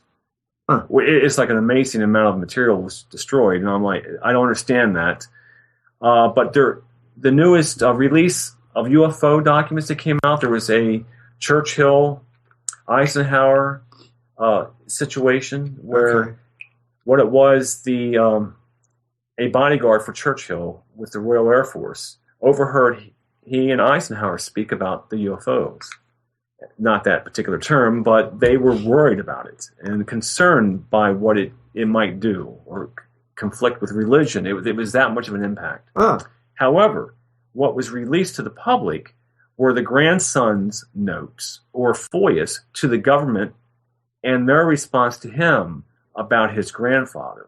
Once again, it was just the fluff, not the intel or the reports that were generated if that indeed was a real case. Right. So we have to be careful of that. They're very good at releasing a lot of documents, but a lot of it's not really... Not meaningful enough to make a big deal out of. It's important and informative and... Well, I mean, I guess when you stand back and you've collected so much of it, I mean, certainly you can say, well, there's obviously something going on here. Yeah. But none of it seems to conclusively point to anything for you one way or the other. Right. I mean, the big question is, for me, how much of the documentation, this could get tricky. Okay. How much of the documentation do you believe is genuine, and how much of it do you believe may have been generated in order to confuse the issue? That this is what's going to be turned over to the public. Do you think any of this documentation that may be coming out that you're getting could be concocted in order to throw monkey wrenches into this whole procedure of somebody like you looking into this? Right. I mean, how far does that go? How far could you take that sort of notion? Looking at the documentation from 1939 to 45, generated in those years, some of that documentation, I think I was the first to look at in some cases because you'd open the box and it was as if they just boxed it, after the war. Yeah. And I'm the first to look at it. That particular documentation was not with the mindset of the public in mind because no one ever thought the public would ever have access. Right, ever get to it. So what we're seeing with this documentation is sanitized reports. Reports that have to remain compartmentalized because if it gets across the desk of a low echelon unit who have no business with that. Right. And that's the way they did things during the war. It was all compartmentalized. Yeah. I think it's still that way to a large degree. It's still that way there. Compartmentalized keeps everything protected. Nobody knows the whole story one way or the other. But I'm convinced what I've uncovered and what is out there now is definitely original and authentic. Well, and also talking to the pilots personally, I mean, that had to be a pretty big thrill, actually. I mean, that would be for me, to talk to guys like that. I mean, that's living history to be able to talk to them. And for them to be telling you, yeah, we saw those things, and yes, here's what happened, and this, that, and the other, and we couldn't explain what it was. Yeah. But it clearly wasn't technology that we think should have been in use at the time, or even have been conceived of. And it would have nerved them if it was German technology. That really scared them because we're in deep shit. That was really something. And they were really, it's just like today. They were being not ridiculed, but challenged by the scientific community who were over in the States, armchair researchers, or saying, well, here's what you saw. And, they were saying it was, some type of a flak object that could attract a large metal object and follow you around like a cat, dog chasing his tail, and some type of thing like that. What? To bring attention to the aircraft. As you can see, the answers have gotten no better in today's world. Well, let me ask you, the earliest documents, does the verbiage lead you to believe that in those earliest documents, that's the first time the military had ever heard of this phenomenon, or does it strike you that you could maybe find stuff from World War I? Well, there's probably World War I, which is a lot less available. I've heard of, through Project 1947, Jan Aldridge has posted some material, and you'll see material in other books about World War I, but I don't think there's good documentation. I think it's reports about the documentation that exist. Are there Navy reports? Yes, there are Navy reports, but that is not... I don't know what to say about this, but the Navy are probably the most difficult armed service to get out any kind of information, especially on a UFO phenomenon. But within the Navy, the reports themselves all are coming from the veterans. I've never seen the actual documentation, but I have to admit I did not explore the naval records to any degree that I should have, because they just were all over the place. And then not really at the National Archives. Some of the stuff is at the shipyards and different archives. But like I said, my research was generally based on the Royal Air Force and the Army Air Force. Okay. But I researched the Office of Scientific Research and Development records, a lot of records. And over the course of 4 years, I'd say 95% of my time was just looking through things that had no relevance whatsoever. And... a lot of weeding out. Do you get a lot of, like Stan Friedman loves to hold up the completely blacked out document with just one or two words. Do you get anything like that? Never saw one like that at all. Huh. And that's what's so important about the document that Clark uncovered, because they're talking about that, yes, indeed, they're being told something very strange by the pilots, yet the pilots won't fall back. They're going to stay firm to their story no matter what. And that could have been easily taken out, but I think that's one of the documents that actually escaped and made it into the public domain, and, a nice find to help this research. Right. It's funny because it seems like every few years now, Hillary Clinton ends up apologizing for something like MK Ultra. So I wonder why it is that stuff that is that sensitive and that horrific, can come out and can be apologized for, and we can get the documents on it, but not Foo Fighters. That is a strange question, because they're not that dramatic in the sense that what national security threat could be taken from such a sighting? What was it other than... Especially not when we were the aggressors. Yeah. Most of the time, these things. Other than... if we're looking at it, that it indeed was German technology that we were exploiting, or our own technology that we were testing on, who knows what, but there's that whole camp, that whole research vein that says that, the technology that we were uncovering out of Germany was really dramatic. And to this day, we don't know the full story. And that's another large element in my book. I follow the air technical intelligence teams coming in at D-Day from there on in. And their point was to get in find everything they could. Scientists, engineers, the documentation, the laboratories. And this was a very important project. And what was the most important intelligence project of the war on our side was what they called the Alsos mission. And that was the hunt for the German atomic bomb. Oh. And General Leslie Groves was in charge of the operational aspect of this. We sent in a team in Sicily, and then it went into Italy, and then it went in on the beaches of D-Day. And they wanted to find out if Germany had a bomb, because we did not know, even as we entered Germany, that they didn't have a bomb. And that was a very, very stressful moment. When we hit the beaches of D-Day, General Eisenhower sent in people with Geiger counters onto the beaches with the first waves because he thought he had intelligence that the V-1s were going to be directed onto the beaches with dirty bombs. Huh. And that would have really ruined the whole invasion. Yet it didn't happen. Right. So, but they were still worried. So there was that real risk.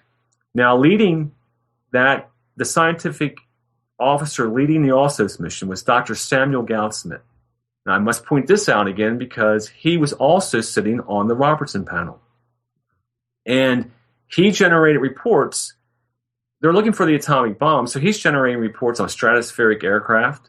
He's generating reports on all types of high advanced types of aeronautical situations. Right. And the reason is, if Germany has something like that, and they did have a bomb, it would alter the state of the war. So that was a dramatic thing for them to know. Right. And they didn't know all the way into Germany what they were going to encounter as a last-ditch effort. Huh. And so with these aircraft, if you look at it from a day-to-day, it seemed like it could very well be German, except for this certain percentage of these high sci-fi type of sightings. Yeah. Everything else could be like, yeah, that could be stealth technology. Yes, that could be a Delta-shaped wing aircraft that they were experimenting with. Right, right. And so you look at it that way, but when you look at the big picture and the fact that it was seen throughout the war, and all, it doesn't make sense. On every side. Yeah. And so it's not adding up. Well, one of the things that Jacques Vallée's new book, Wonders in the Sky, does, well, first of all, it goes from antiquity on up to the point where we have flight. So it doesn't cover anything beyond when we get flight. And one of the patterns that you see at wartime are people seeing battles played out in the sky. Do you get any reports like that when you talk about sort of the weirder, more sci-fi things? I mean, are dogfighters up there actually seeing dogfights playing out like some sort of hallucinogenic mural or something? No, that's very interesting. Like that? No, I've never uncovered that. That's when we go to Dr. Jacques Vallée, which I highly admire. That's absolutely a fascinating subject, but it seems to be that most everything I was encountering or uncovering was all nuts and bolts. Uh-huh. I didn't see anything even broach the topic of something that eccentric, and I never heard it from the pilots either. So that I'm curious about that, but I think Dr. Vallée was the one who said that he would be very disappointed if it turned out that UFOs were a nuts and bolts situation. Yeah. And, he ain't the only one. Yeah. Right. And I remember reading that when he wrote his trilogy. I think it was in his trilogy he wrote that. Yeah. Or it was in that. Yeah. And I was completely, that turned me to being more broad-minded. And I realized, yes, it's a manifestation of a phenomenon that seems to be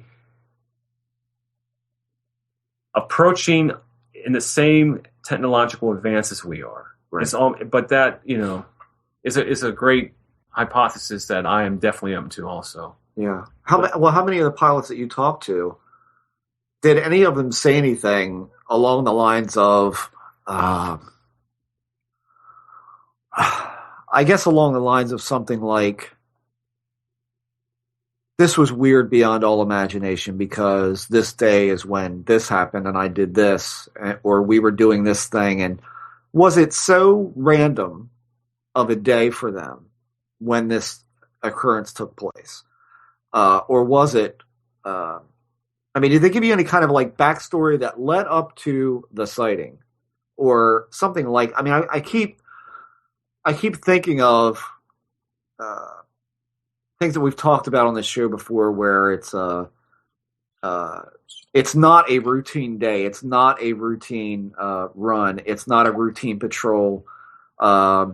we lost our tail gunner this day and all of a sudden this thing showed up, or we had this happen in the unit and then this event happened. Do you get any of that sort of thing, or was that not in the criteria of what you were asking about? Well, I didn't think to ask that, but it was never a situation where I felt like I needed to ask that question either, because these were typically, they were running missions, the 415th particularly, they were running missions during the time of the Battle of the Bulge. Okay. So they were going out on combat missions. It was usually coming to the area or leaving is when they were experiencing a lot of this stuff. Okay. So everything was combat minded.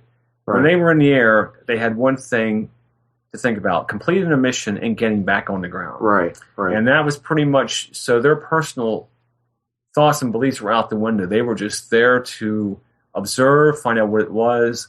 And again, they're highly trained observers, in terms of one of the guys was actually reprimanded because he almost fired on a house. And this is a night fighter pilot from what found out to be a woman reading by candlelight. That's how well he could see. Jesus. And so, and he was the very first one who saw him in November, late November, early December 44.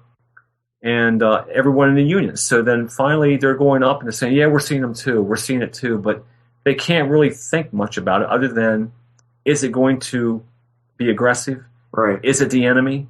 Do we have to worry about it? Those were the three things that were always in our heads that I always heard, but never like, oh, I didn't have a lot of sleep today, or it wasn't anything like that. How many of these guys, because this is something that's come up in more recent times, I would say, that the pilot, the co-pilot, the bombardier, the tail gunner hears a noise from this object. Is there any sounds associated across the board reported with World War II objects, and up to and including them hearing voices? Because this is reported in some cases with airlines. Right. No, completely. I uncovered none. They never mentioned it. Typically, it was all silent. All silent. And that's what really mystified him, because there was one ground report where along the Autobahn, a infantry unit were embanked off the side of the road, and they saw, it was foggy, they saw 5 to 6 lights come up the Autobahn, 3 or 4 feet in diameter, completely silent. And at first they thought they were rockets, but they said, well, how could they travel that slowly, be silent, and then make a turn, and then just disappear into the distance? And that was the first ground-sighted Foo Fighter in that period of time. Okay. No sound. And the only thing that I uncovered once was the heat involved. The heat was really the only tangent thing. Yeah. Which is just very strange, And of course, in the Pacific Theater of Operations, they called them balls of fire because the way they were illuminated consistently. So you would think that, and they got close. They shot some down. So in amongst this phenomenon were really conventional weapons that the Japanese were throwing up there. So they had rockets, they had these advanced flares, they had all kinds of stuff being dropped from aircraft onto the bomber formations. Right. That's what's absurd to me about the explanation by some of the scientists is, what do you think, these guys don't know what they're fighting? Right. And that's the most absurd thing to me. It's just like, it's the same absurd answer that you get out of today's world as far as dismissing this kind of stuff. Yeah. It's less like, you didn't see what you think you saw. Right. Did you come across any that you could explain today and say, oh, now we know what that was, or we know what that is? Like any particular instance of a sighting that was documented by the military or military guys, whether it be naval, ground, or air, that you now look at it and go, that was likely a copper meteor, that was likely this or that, or that was maybe lumped in with those reports, Right. Well, no one has done research on the sightings per se to follow up on the 60-some-year-old sightings. Yeah. Some of the... anything obvious to you? I mean, that just seems like, well, I don't know if that would roll. Well, I guess I should be asking is, what was your criteria for inclusion of a report? Well, I never drew any. One in the book. And when I looked at it and I saw it, what appeared to be flares, they would say it was flares, even though it was under the term phenomenon. Mm-hmm. It was such a situation where they're over the area and something's launched from the water. It must be a flare, and it stays there, and it goes away. Right. Why they kept it in a category of phenomenon is unknown. So the only thing I could say was, am I looking at another sanitized version of a report that I don't know the full story. Okay. But to look at it as on the page, I saw it was clear. It was clear that they were just lumping a lot of stuff in there. Huh. And that was the thing about the World War II sightings. I had to discern, were they talking about a jet? Or were they talking about something else? Yeah. And I uncovered a situation where how could they have a jet night fighter by the hundreds or that were operating over a large geographical area when Germany itself, there were very few, if any, night fighters in operation, and they were usually stationed around Berlin at the final stages of the war. Okay. So then I thought, okay, that was likely not a jet because jets weren't flying over France or Belgium in that time frame. It's got to be an incredibly hard thing to research. I mean, It is. It's when you're talking about that. I mean, how do you include a report of a light, or I mean, unless you've got that dramatic interaction with the plane itself. right. The copper ball is fascinating to me that it actually absorbed fire. You know, I mean, the shot directly at it and it absorbs it. Nothing comes out the back. No effect whatsoever.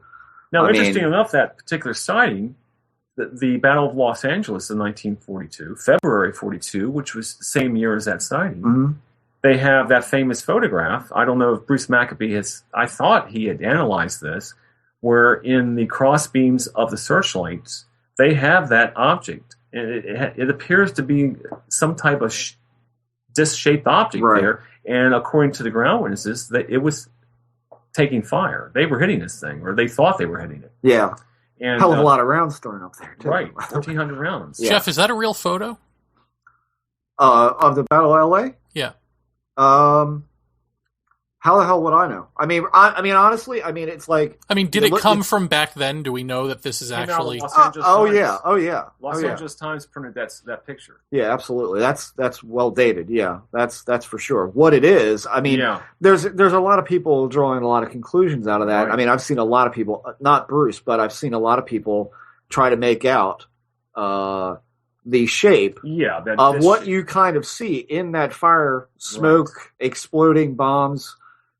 They almost, at least one, at one point, I remember, I don't know, probably 10, 12 years ago, somebody was messing around Photoshop or one of the early inclusions of that and picked out that this thing was very similar to the disc that is on the cover of Timothy's Goods Above Top Secret. Oh, I did not hear that story.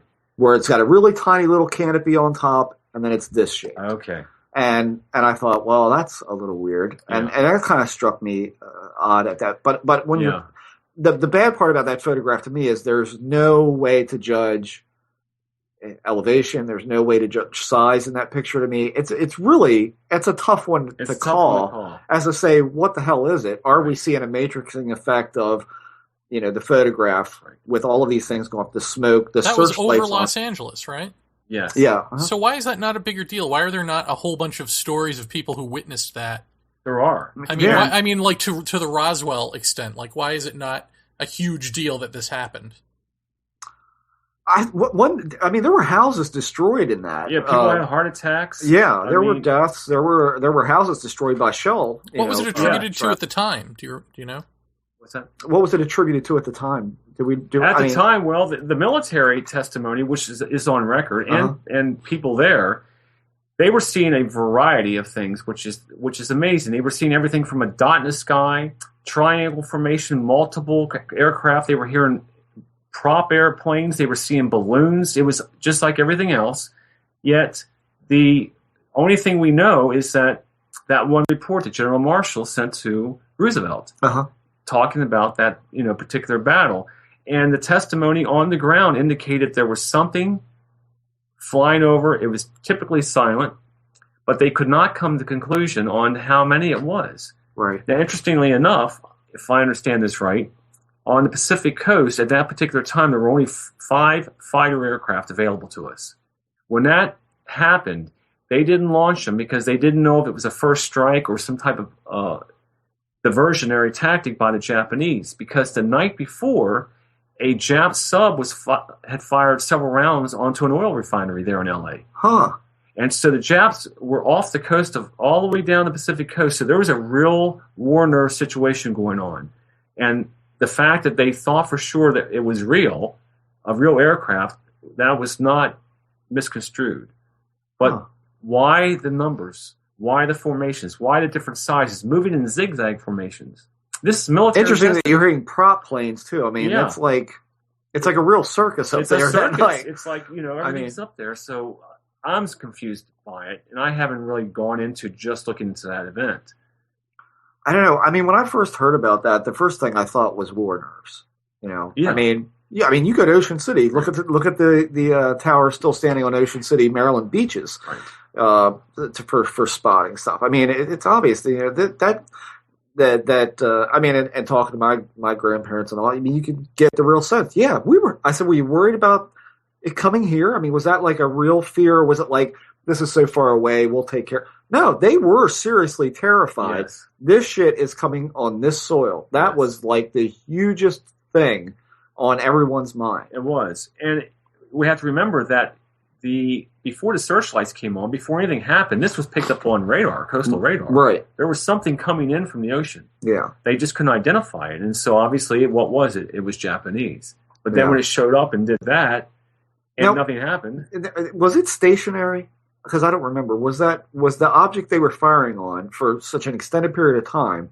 Was it moving in motion, or was it in one spot and they just shelled the hell out of that particular quadrant I'm of not space? sure on that point. That's a good point. I'm not sure. I think that, with the testimony, the things were moving in all kinds of fashions. And I believe there were situations where there were stationary Okay. sightings. Right. Again, the panic factor is involved, and people Yeah. are ducking for cover. And Yeah. Yeah. I just remember hearing about homes being demolished by falling debris of all these shells entering the air. I mean, that stuff's got to come down somewhere. right. But I mean, obviously, I don't know. I don't say nothing was there and it was all war nerves. I don't say that. There was Mhm. definitely something there. Right. But what you mentioned about hearing all of the different, there was all sorts of different sightings of all sorts of different things, Yes. all sorts of different sounds. That's just, I mean, many people believe it's a psychological warfare exercise. really? Yeah, I mean, every sighting you can pretty much counter with another plausible scenario within reason, except for the more extraordinary. Like I said, it took off for 1,000 miles an hour. It was huge. Yeah. I mean, that's pretty. You ain't It's explaining that is away. or is not. Couldn't we Right. also go with the valet thing of, well, there was your theater in the sky? Well, there you go. I mean, That- everybody saw some different thing. Yeah. I mean, Conventional that's, object. that could it's be. the circus, That you is- know? that's absolutely right. I'm very open to that. That's a very good point. And Huh. but you don't see that addressed too often, because the thing is, what's supporting the psychological warfare exercise in a lot of people's minds is that memo generated by Marshall. You don't generate a memo to the president unless you have some pretty solid facts. It didn't happen. It just Right. doesn't happen that way. And, Yeah. so that suggests that whatever his men were seeing, whatever caused them to fire at these things, was a manifestation that seemed real. Right. Now, if the phenomenon is doing that, how are we going to know that? How are we going to know? Yeah. But to look at it in the terms of the wartime and just nuts and bolts, that's all I can look at it as, nuts and bolts. Right. Right. Wow.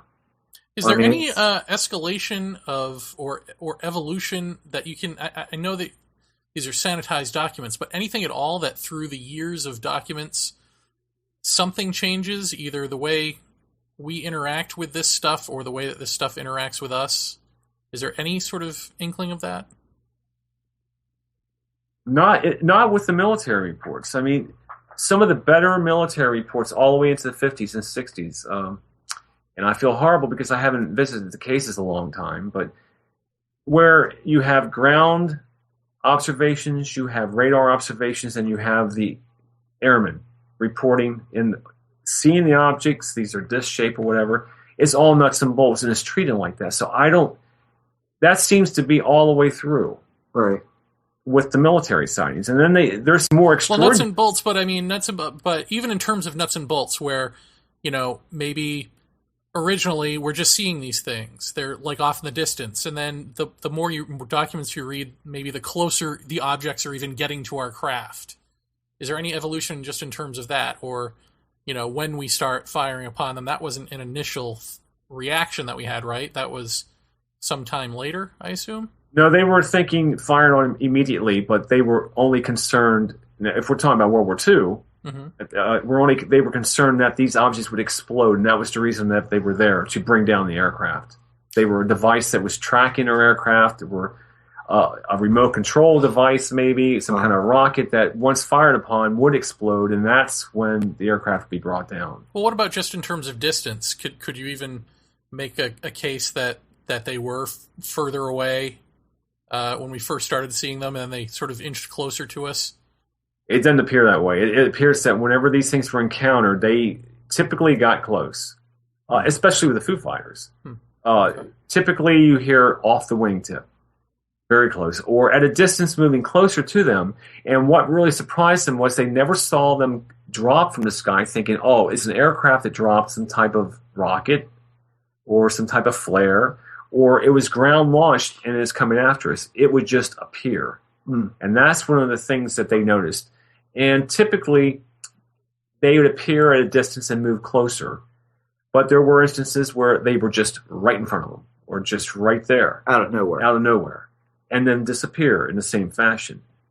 Again, I've touched on such a small amount of reports and information. It's not fair for me to tell you or your listeners that anything can be judged from my book or my research, other than it needs to be expanded upon. Right. Because there probably are cases that I can't speak about because they're there and we haven't uncovered them. All right. And it's not because they're hidden. It's because there's so much to go through. And who's doing it? No one's doing it. Are there cases where the observation is backed up by radar, so that if a pilot sees something and it just appears to be there and then blinks off, will that be reflected on radar, or will radar pick it up actually moving off? During the war years, the Army Air Force reports indicate that typically the reports were not showing up on radar. Okay. What we're finding about the witness reports with the Navy, they were appearing on radar and coming in, and that's when they realized that they were something unconventional. At first, they thought they were Japanese aircraft attacking the fleet. Were they using completely different radar from other branches? Well, I think there's several types. There's ground intercept. Okay. And then there's, of course, the radar. I think that's all typical. There must be a dozen different types of radar scenarios. But what the Navy was using, I don't know the technical element of it. Yeah, but however, Dr. Griggs was a radar expert. And that's why he was able to go into the Pacific theater and the European theater of operations and determine what's going on. Is there something wrong with the equipment? That was the first thing they did.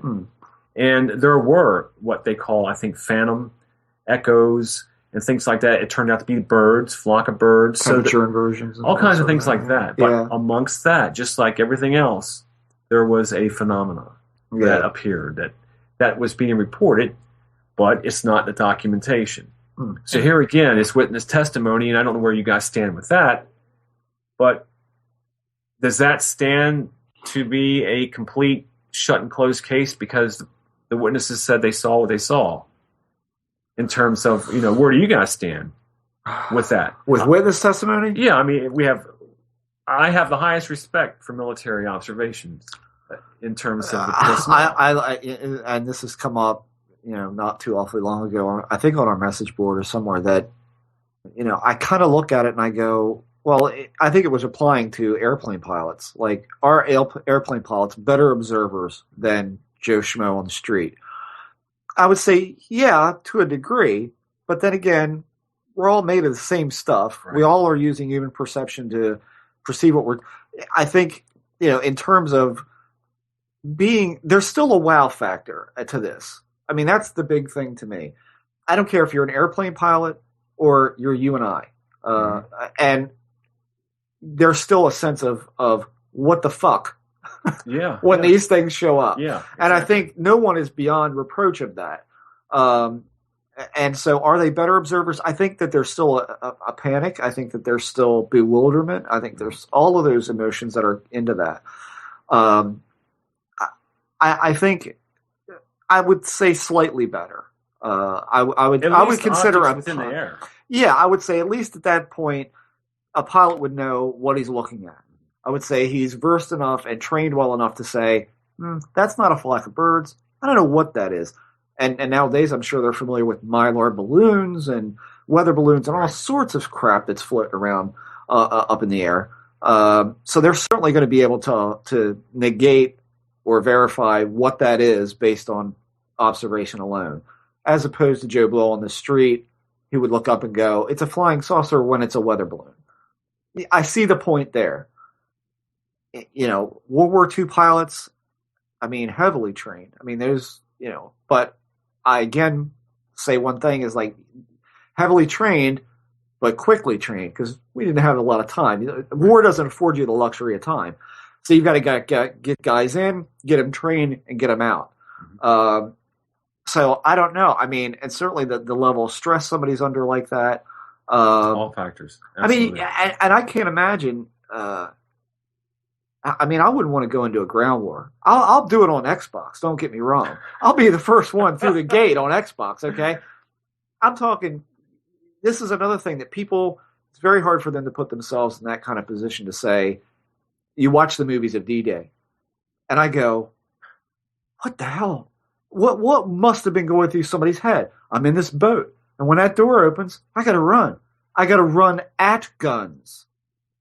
And hearing bullets hit the door. And they're guys are puking all around you. It's like that's real life. Yeah. And this, I still maintain, just like the guys overseas today, those guys are equal heroes to me across the board.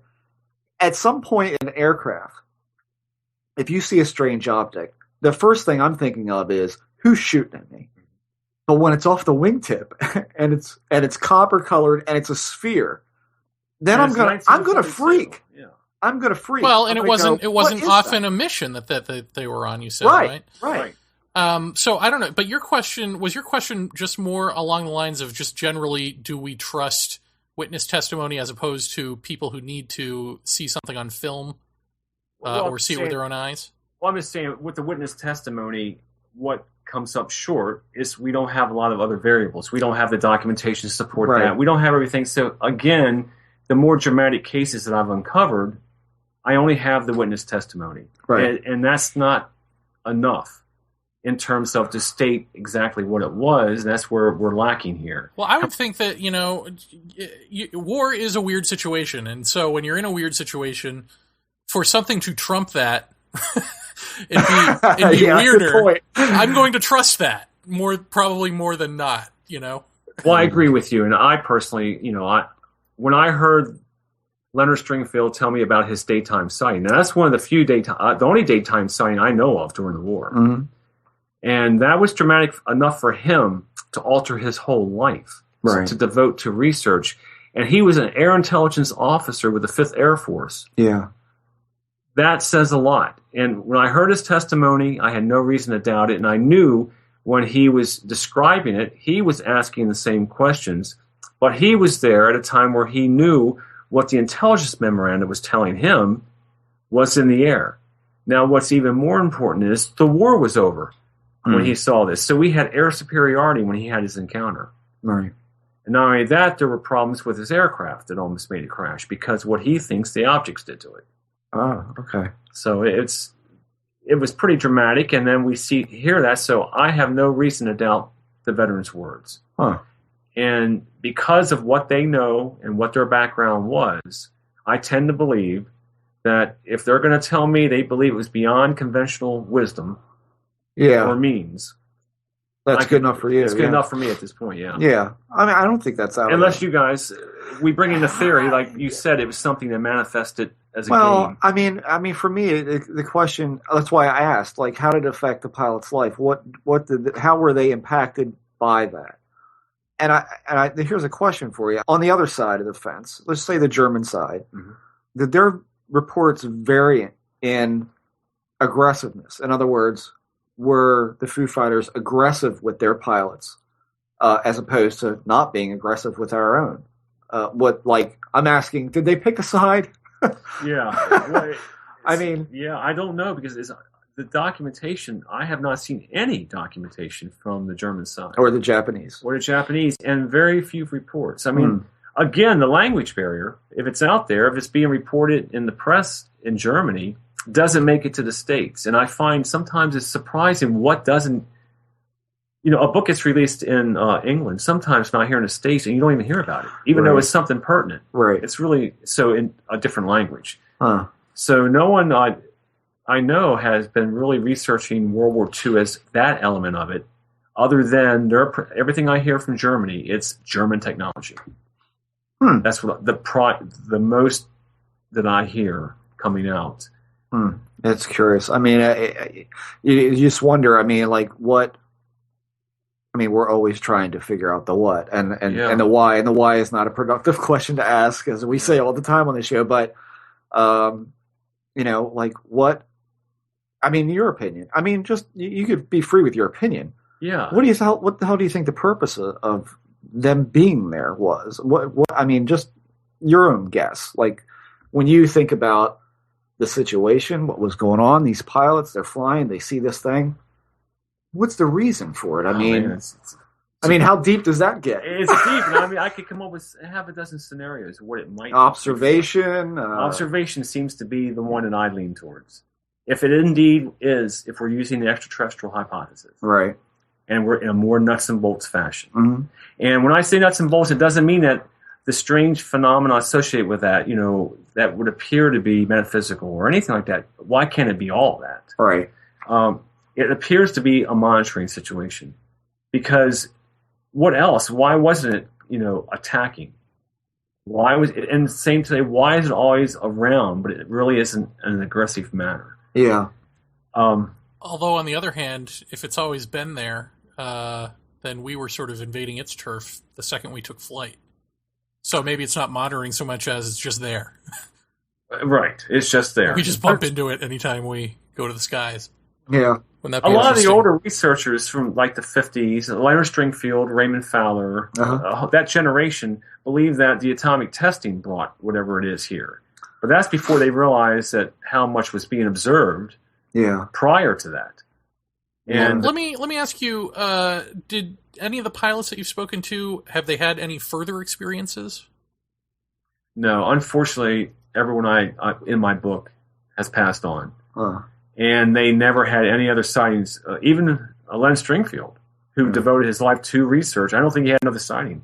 And Harold Augsburger, who was commanding officer of the 415th, he died last year, and he just was amazed because he would follow the subject on the History Channel. Oh wow! And he said, "Well, that's not what I saw," or that couldn't have been German. So he was just completely dead set against that. They were dealing with something that was the Axis forces. Right. I mean, that's the unfortunate part about all of these is that pretty soon all the documents, that's all we're going to have left because these people are leaving us at an alarming rate these days. I mean, I think I heard I think 1,600 a day. Yeah. Something to that. Yeah. I mean, it's I mean, not too long ago, which I couldn't believe, the last survivor of Passchendaele passed away. Can you believe that? Wow. Yeah. What? I mean, really? Yeah. Can you imagine World War I, the muddiest, bloodiest battle in World War I? He just passed away, not too long ago. The last soldier from that battle. That's amazing to me. It is. And to think of World War II. I mean, it's I know probably a handful of World War II veterans, and most of them that I can think of at this point have passed away. It's a lot. So I mean, unfortunately, I think if we're going to study the Japanese side of thing, we're running out of time like Mondo quick. Yeah. I mean, I think the biggest problem with studying all that would be the lingual problem, the language problem. Exactly. I mean, how do you call hello, Japan? What do you guys got on World War II flying saucers? Well, don't they have ufology over there? They do. But I don't, the dialogue between, what about abduction research in Germany? Do you know any abduction researchers in Germany? Or maybe you do. But the fact is, who's just Himmler backing? Hi, everybody. Okay, who's backing it? Who's supporting it? And how much emphasis and money is being devoted? Because hundreds, you could spend the rest of your life I could spend it every single hour of my day for the rest of my life and still not see all the records there that they'll let me see. Right. And there is a tremendous trove of records still not for public consumption. Yeah, well, here's the $10 billion question. Before we got on the air, I told you about my little encounter with some people who didn't like what I was doing. Have you ever had anything like that? Like you're poking around where you don't belong, or keep your mouth shut, or anything like that? I mean, this is not something we often talk about on this show. Right. Nothing that intense. I consider that an intense engagement. Right. There. The closest thing I had was when I was conducting research right around the time the MJ12 papers had broken. Oh, so okay. It's actually early 90s. And Tim Good had already published them. It was already out in the public domain. Right. And I was looking into the Roswell case to the angle of the Army, because we were really focusing on the Air Force a lot with the Roswell case, the Army Air Force, but there was no United States Air Force. So those records would be with the United States Army. Right. So I was looking at that angle of it.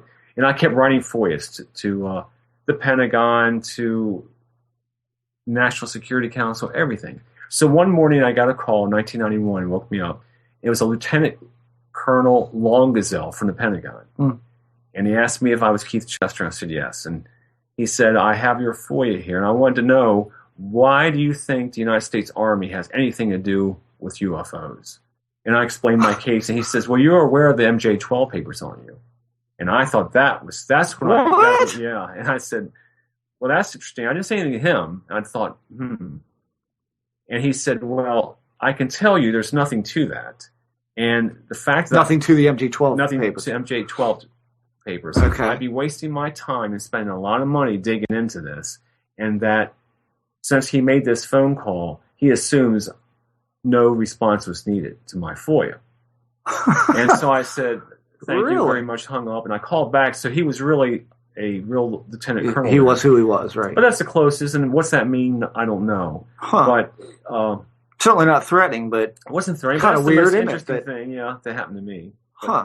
But no, and especially with World War II, what kind of threat am I posing?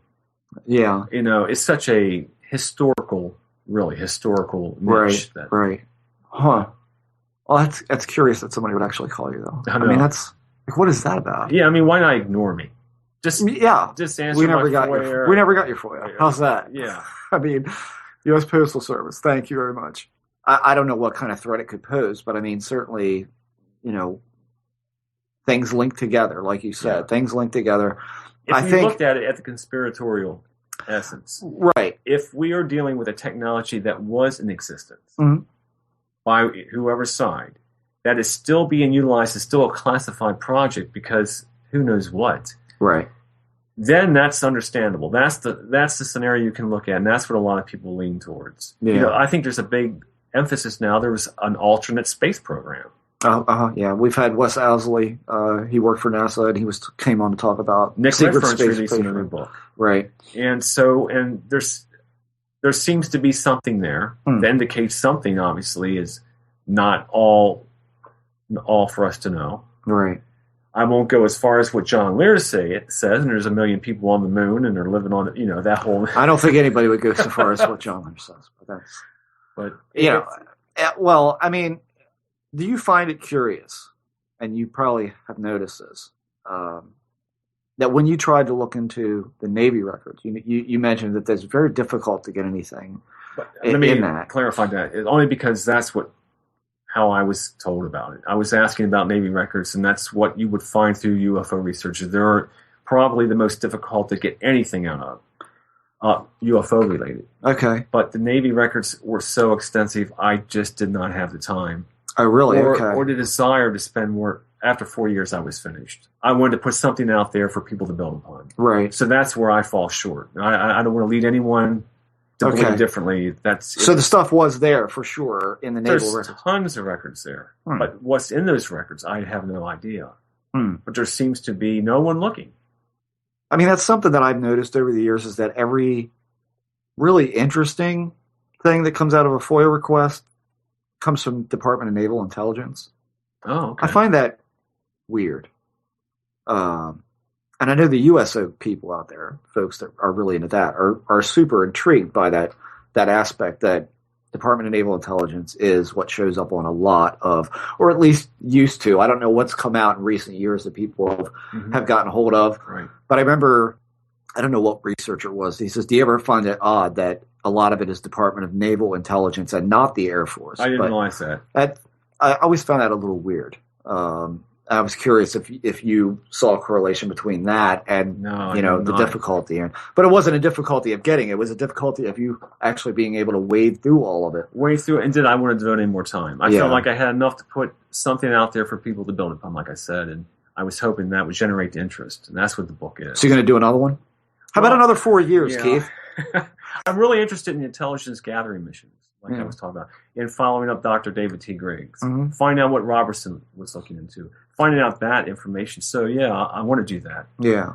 Keep going with that. Well, is your book still available out there? I mean, website? Oh, yeah. Amazon.com. You can go to Borders, Barnes, order it through them. Okay. Or Anomalous Books, who published it. Okay. And we'll have a link to, I guess Amazon. We'll put a link to Amazon up on the front page for you. And that book, again, is Strange Company, Military Encounters with UFOs in World War II. Jeremy, final thoughts? I like the Foo Fighters. We're putting a Foo Fighters song in this episode. I'm telling you that right now. Yeah, when do we get the Foo Fighters on the show? Right. No, I found this fascinating because my whole vision of what a Foo Fighter is in fact a blob of light. That's all I ever thought they were. I didn't realize people saw craft and people saw, what appear to be, craft by our standards, and all of that. So I find that really interesting, and I would love to know if there were a way to tie in this type of thing with Vallee's work, where that crossover moment would be, or even forget about Vallee's work. How about just the airships of the 1800s, where people are seeing Zeppelins or something with beings on them, like waving at them and dropping anchor and that sort of thing? Is there a moment where sort of this mythological thing crosses over into a nuts and boltsy type thing, or not? I would love to see that, but I don't know. It's given me a lot of stuff to chew over here. I'm glad that you did what sounds like the yeoman's work, where 4 years into it, you're not going to even be able to get to everything. But I think it's great that you've started, and now you can point people in the direction to go to further the research. Thank you. I appreciate that. That's absolutely true. I think you're right, Jared. I mean, the Foo Fighters, that's what I always associated with either a Buck Rogers ray gun, just by cultural contamination, or those blobs of light that you see in the classic photos. And, the idea that people are seeing things not dissimilar from what we're still seeing now. Right. We were talking about earlier about, what will be the purpose? It's like, I have to wonder if it's like, again, Jared, when we were talking about the idea of this leading us somewhere, like in time, that this thing is suggesting other things, but when you're talking about a war situation, what are they suggesting? Yeah, exactly. How about try this thing out? You could defeat Germany with this. That kind of like, for that point of suggesting is, it doesn't make any sense to me at that point. It's like, but they were here with Korea. They were here in Vietnam. Yeah.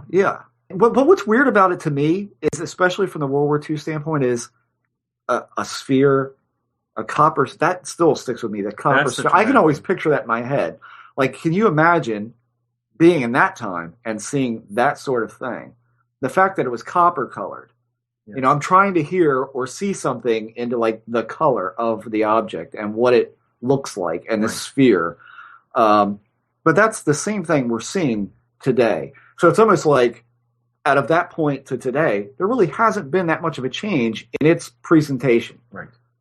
Whereas if you go back in Valet's book, what Jeremy was talking about with the clouds and the airships. They were actually, this was actually, back in antiquity, they were actually seeing soldiers marching in the sky. That's how bizarre a turn that this had to it.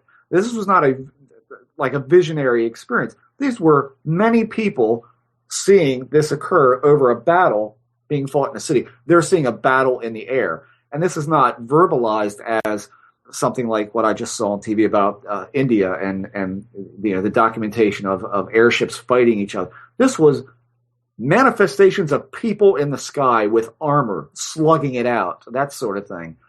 Very confusing. That is just. Well, here's the thing. I mean, even in terms of like saying, okay, well, these Foo Fighters, what would they be doing in the nuts and bolts version? Well, they'd be monitoring our activity. Well, then you got to ask, well, how long do they do that for? I mean, how many wars do they need to monitor? Right. Eventually, every answer to me is completely unsatisfying. Yeah. Like it really is. I mean, I was very passionate about this subject, enthralled. I want to believe. Yeah. But faith and belief are two dangerous words in the vocabulary. Oh, yeah. And I've become very, very just now more questions than I had to begin with. And now I'm like, it's like you can follow your theory of the day and really create enough interest in that theory to follow it because there's a lot of plausibility there. Right. But we don't have answers. And I don't think we will. And, too many pieces fit the empty puzzle piece. I mean, there's too many. And then you've got the people force fitting it in there. So I mean, it's you could have picked any theory to ascribe to your book, the ETH, the extra dimensional thing, any of that stuff would have worked. But I'm glad that you decided to present it like Valet does. It's a factual thing. We're not interpreting it for you. It's here's the data, make of it what you will. This needs to be followed up on further. So that's a good point because really that new book, Wonders in the Sky, is that what it's yes. called? It's just I'm amazed by that too. Yeah, so. It's an amazing piece. But everybody go check out Keith's book. Yes, for as much bitching as we do about ufologists these days, Keith seems like a very sound ufologist. Oh yeah. He's one of the good guys. Thank you. Yeah, so and we support him. Yes, for Christ's sakes, buy the damn book. Actually, I mean, it's weird because Keith and I are in the same room right now because Keith lives in Maryland too, and we met early mid-90s, probably 91, something like that, 92. Yeah. Oh yeah. We went to the same gathering of MUFON folks up in northeast. Northeast Maryland. So we'd met before, but it's been almost 2 decades since we've spoken. Yeah. Well, yeah, I saw you. That's great, So yeah, that's how this came about, and I'm really glad that Keith could come on the show. And Keith, thanks very much. Thank you so much. I appreciate you guys. I hope your listeners enjoyed it. This is Mark Nesbitt. I wrote The Ghosts of Gettysburg. You are listening to Paratopia with Jeff and Jeremy.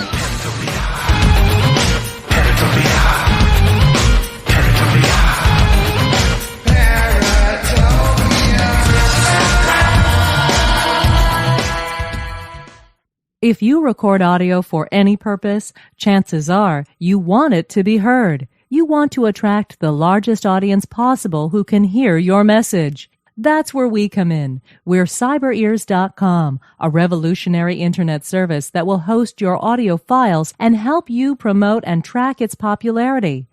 Considering hosting a podcast to the world? We have all the automated tools to make the process as simple and easy as it can be. No technical mumbo-jumbo to work out. CyberEars.com does all the work for you. You record it, we take care of the rest.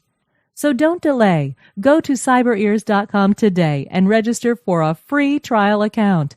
Upload your audio files and get heard. With CyberEars.com, it's your audio on your terms. So the Jeff. So the Jer. I never get sick of that. How was? Really? Yeah. No. So Keith Chester. How about that? Yeah. How about that?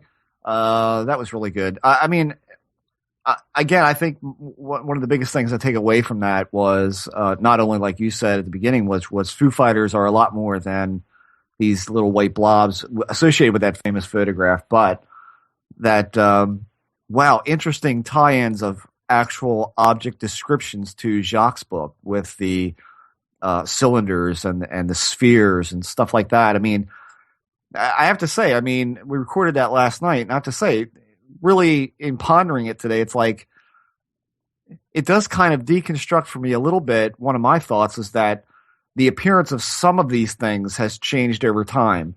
but certainly not all of them has changed over time. Certainly from antiquity on up, the rods, the spheres, the discs have been kind of present all through that.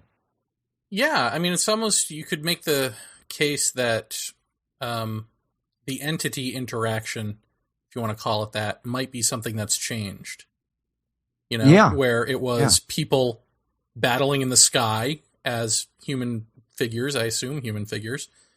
Right. To, I mean, if you go into Marian sightings for the religious folk, to whatever, fairies, elves, leprechauns, that sort of thing, you know, bringing you to fairyland and never wanting to return you, into, you know, the aliens of today. Well, and I guess even the people on board, you know, the 1800s airships, which sound like the same Zeppelin type things that were being reported, right, in, you know, that Keith has outlined in his book. I mean, it seems as though, the craft might have stayed the same, but the, I don't want to say the entities have changed so much as the appearance of entities or their function. Yeah. If that makes any sense, you know? Well, yeah, I mean, we've gone from... Like, that's the part that changes with the culture. The fairy lore, you know, back in the day, and now up to aliens now, and that sort of thing. And we're drawing those connections to that phenomena back then. So clearly that's either... But even that is like, you could say, you know? even that you could say, like, well, the fairies of yesteryear could still be the same grays as today, but you couldn't say that Mary and the Apostles or that a war scene in the sky are the same thing. Absolutely not. So if we're going to draw these correlations the way Jacques Vallée does, then I think the argument can be made that the craft stay the same while the occupants are the thing that is, you know, based in cultural context. But then again, I mean, you also have to think about, when you're talking about the airships from way back, you know, depictions of them looked a hell of a lot like blimps. Mm-hmm. You know, so I mean, there is a portion of things that seem to reflect even in the craft. You know, I've mentioned before. I mean, like when you're talking about sightings from the 1950s of, you know, I picture one solid photograph in my head that I remember seeing that. God, I wish I could remember it, but it's way back there in the back of my skull. But I did notice back in the 50s, a lot of the 50 sightings, you have some unexplained photographs, and some of the design elements seem to reflect the design element or the aesthetics of that time. Henceforth, fins on some of the 1950s stuff, which is interesting, but again, you can't say that's the phenomenon, because we honestly don't know from a photograph, is this the enigma, or is this the test of something, or is this a long gone hoax that is simply of too poor resolution photographically to make a determination? We just don't know. So this episode kind of threw it up in the air for me that really the manifestations of whatever this is, parts of it are constant. And that's in a lot of ways, that's even more interesting to me, that, you know, a man in the days of the Black Plague saw cigar craft, and people are still seeing that today, and it was seen in World War II. And I don't know, it's like, it does seem to be a constant in many ways, but yeah, you're probably right. The interaction of what's inside or what's perceived to be inside seems to change with us. So I don't know. And probably in future shows, we'll find something that pretty much dispels that too. Yeah. Yeah. I mean, it's interesting to me, you know, if you think of this in terms of extraterrestrials who are here just looking, you know, as Keith put out there, he thinks might be the case. It's like the more you really dissect that, the less that even makes sense. Because, I mean, do they know about our bullets for them to be able to absorb them? Like, that's one question, is like, if you shoot at something, how do they know that it's going to go right through them or somehow not affect their ship when they just take bullets like that? That would be question one for me. But then just things like sort of appearing and letting a plane chase you and then disappearing and appearing right behind the plane and just sort of taunting the plane and all that stuff. I mean, it's almost playful, like an alive thing. Would you say trickster? Yeah, I mean, it's playing the trick. It's playing the part. It's playing a trick, but it could also be an organism at that point to me, you know? Well, I mean, when I hear about either the bullets going through the object or the bullets penetrating the surface and not coming out the other side and just being essentially absorbed. I could look at that and say, okay, one of two things, or well, there's one of many things, but you could say, if it's extraterrestrial, it's certainly some sort of defense operation. There's technology that they've developed that could do that. Okay, we could go with that, but you could also go with that these things aren't real in the sense of how real our airplanes are. They're real. Let's go with real enough. But in order for that to be a defense, what I'm saying is, wouldn't they have to have studied our technology and our defense weaponry and all that before we ever took flight and started shooting at them to develop something that they are going to be assured that if they sit in front of a plane shooting at them, they'll be fine? Right. Well, I mean, you would have to, well, let's put it to you this way. If they are coming from the hereafter to an extra dimension to whatever, if they're not extraterrestrial and they're some kind of other manifestation of something, then in order for them to be here, I would think that jump would and then say we're going to appear as this to them, or they have to know how they appear to us. I mean, that seems something obvious to me in a way, that they would have to know how they're going to appear to us. Clearly, there's eyes on a craft, and clearly whatever this craft is, it's interacting with the airplane, so it knows it's watching it. I see you, you see me. Okay, that's a given. If they're able to manifest this thing here, then I would say they already know what the interaction was going to be. They can choose the level of ping a rock real already. I don't know if it would involve. I mean, what if one of these things runs into an airplane? Is it? I don't know. Studying us and studying our weaponry, it's like that to me would be like me trying to study an ant colony and how they fight each other. It's like that just doesn't mean anything to me. I don't need to know how the technology works, because all I've got to do is raise my sneaker. Right. You know what I mean? It's and also they aren't there during, the actual fighting. It seems that he said most of the sightings take place, on sort of peacetime missions, or one person out there all alone, Right. Which to me gets back to your thing of notice us. And I think it gets to, whether it's on purpose or not, it's certainly in the air, so to speak, of look how silly this warring is when we're here. It's like you guys are fighting each other like for superiority, and meanwhile I'm doing a loop-de-loop around your plane. It's like... Right. I mean, that would certainly be our interpretation of one part of it, but it's like I asked Keith during the show, it's like if you read Vallet's book and you see this notion of suggesting or guiding or something like that, it's like you look at these World War II things and you go, what's the purpose, if there is one? What is the inference here in what's going on? I mean, you touched upon one just now, but what would be something else? I mean, what would be the reason other than you don't get much more anti-structural than war? I mean, again, I mean, just to kind of reiterate, you think back to those guys at D-Day and you wonder, like, how did you even stand on wobbling legs and run out of the front of that thing and do what you had to do? I guess the answer to that, in thinking about it all day today, is what else were you going to do? Stand there? You do what you have to do. I guess it just, it's an immeasurable amount of courage to me to that. So, trying to get inside the head of someone who's been in a wartime situation is hard to do. And I can't imagine being in that kind of mindset. Like he said, you're concerned with going out, doing the job, and getting back home on the ground. That's your main focus. And then you've got this weird thing happen right in the middle of that.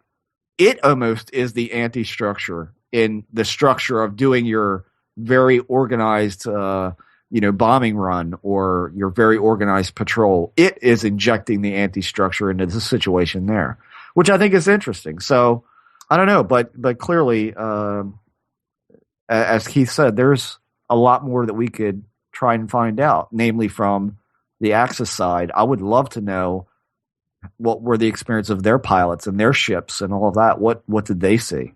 So I hope somebody picks the ball up for that. I mean, I sure as hell am not going to do that. It seems way too hard to me. I mean, that's tough work, man. That's time-consuming, really tough work. Yeah, in fact, I had naively emailed Keith today and said, hey, why don't we put our listeners to work? Why don't you go get us those Navy documents, and we'll mail them off to people, and they can sift through them and see what they come up with, and we'll cull it and bring it back to you. And then he explained to me what the process of actually obtaining those documents is, and it's just not going to happen. It's a monumental task. I mean, we could say to some of our Japanese and German listeners, I mean, we do have listeners in those countries. Hunt and peck around a little bit if you feel so inclined to do so, and see what you can come up with and email us. And I'd like to say to our Japanese listening audience, I'm sorry for the inference of both our guest and myself referring to them as Japs. I didn't realize that until today, but I'm like, wow, when you're talking about the narrative of World War II and you're referring back to that time, it's just that, I don't know, it's insensitive. Why would you call them Jewish American princesses? I don't understand. I'm sorry for that. No, seriously, it's part of, I don't know, the way people discuss the wartime. That's just a part of the verbiage that comes up involuntarily for a lot of people, myself included. So, but to our listeners in those countries, I mean, if you can hunt around a little bit, I'd love to know what you can come up with as far as what that side saw, as far as the Foo Fighter phenomena. Very good. Well, let's call it a night, shall we, old friend? Yes, indeed. All right. Keith Chester, thank you very much. Everybody, run out and buy his book, Strange Company, Military Encounters with UFOs in WWII. I think it's important that we support really good UFO researchers because they are far and few between. Yes. And Keith definitely has done the work, and God, a monumental task of putting that book together. So please go check it out. And Keith, thanks again for hanging out with me till about 3 o'clock in the morning. Did he see any DMT tykes at 3? I thought I was going to see some. Yeah, we just started talking and after the show, and wow, before we knew it, it was 3 o'clock in the morning, or damn close to it. So missing time. Yeah, so next time you come for a visit, me, you, Lee, Keith, we're all going to get together and go out to dinner or something. So that'll be fun. Sounds good. Maybe there's bonus content for our subscribers there. What? Oh, a steak? Yeah. Record the dinner. Record us just munching, and I'll just edit out all of the talk. Yeah. Very good. All right, folks. Till We'll see next you next week. Bye.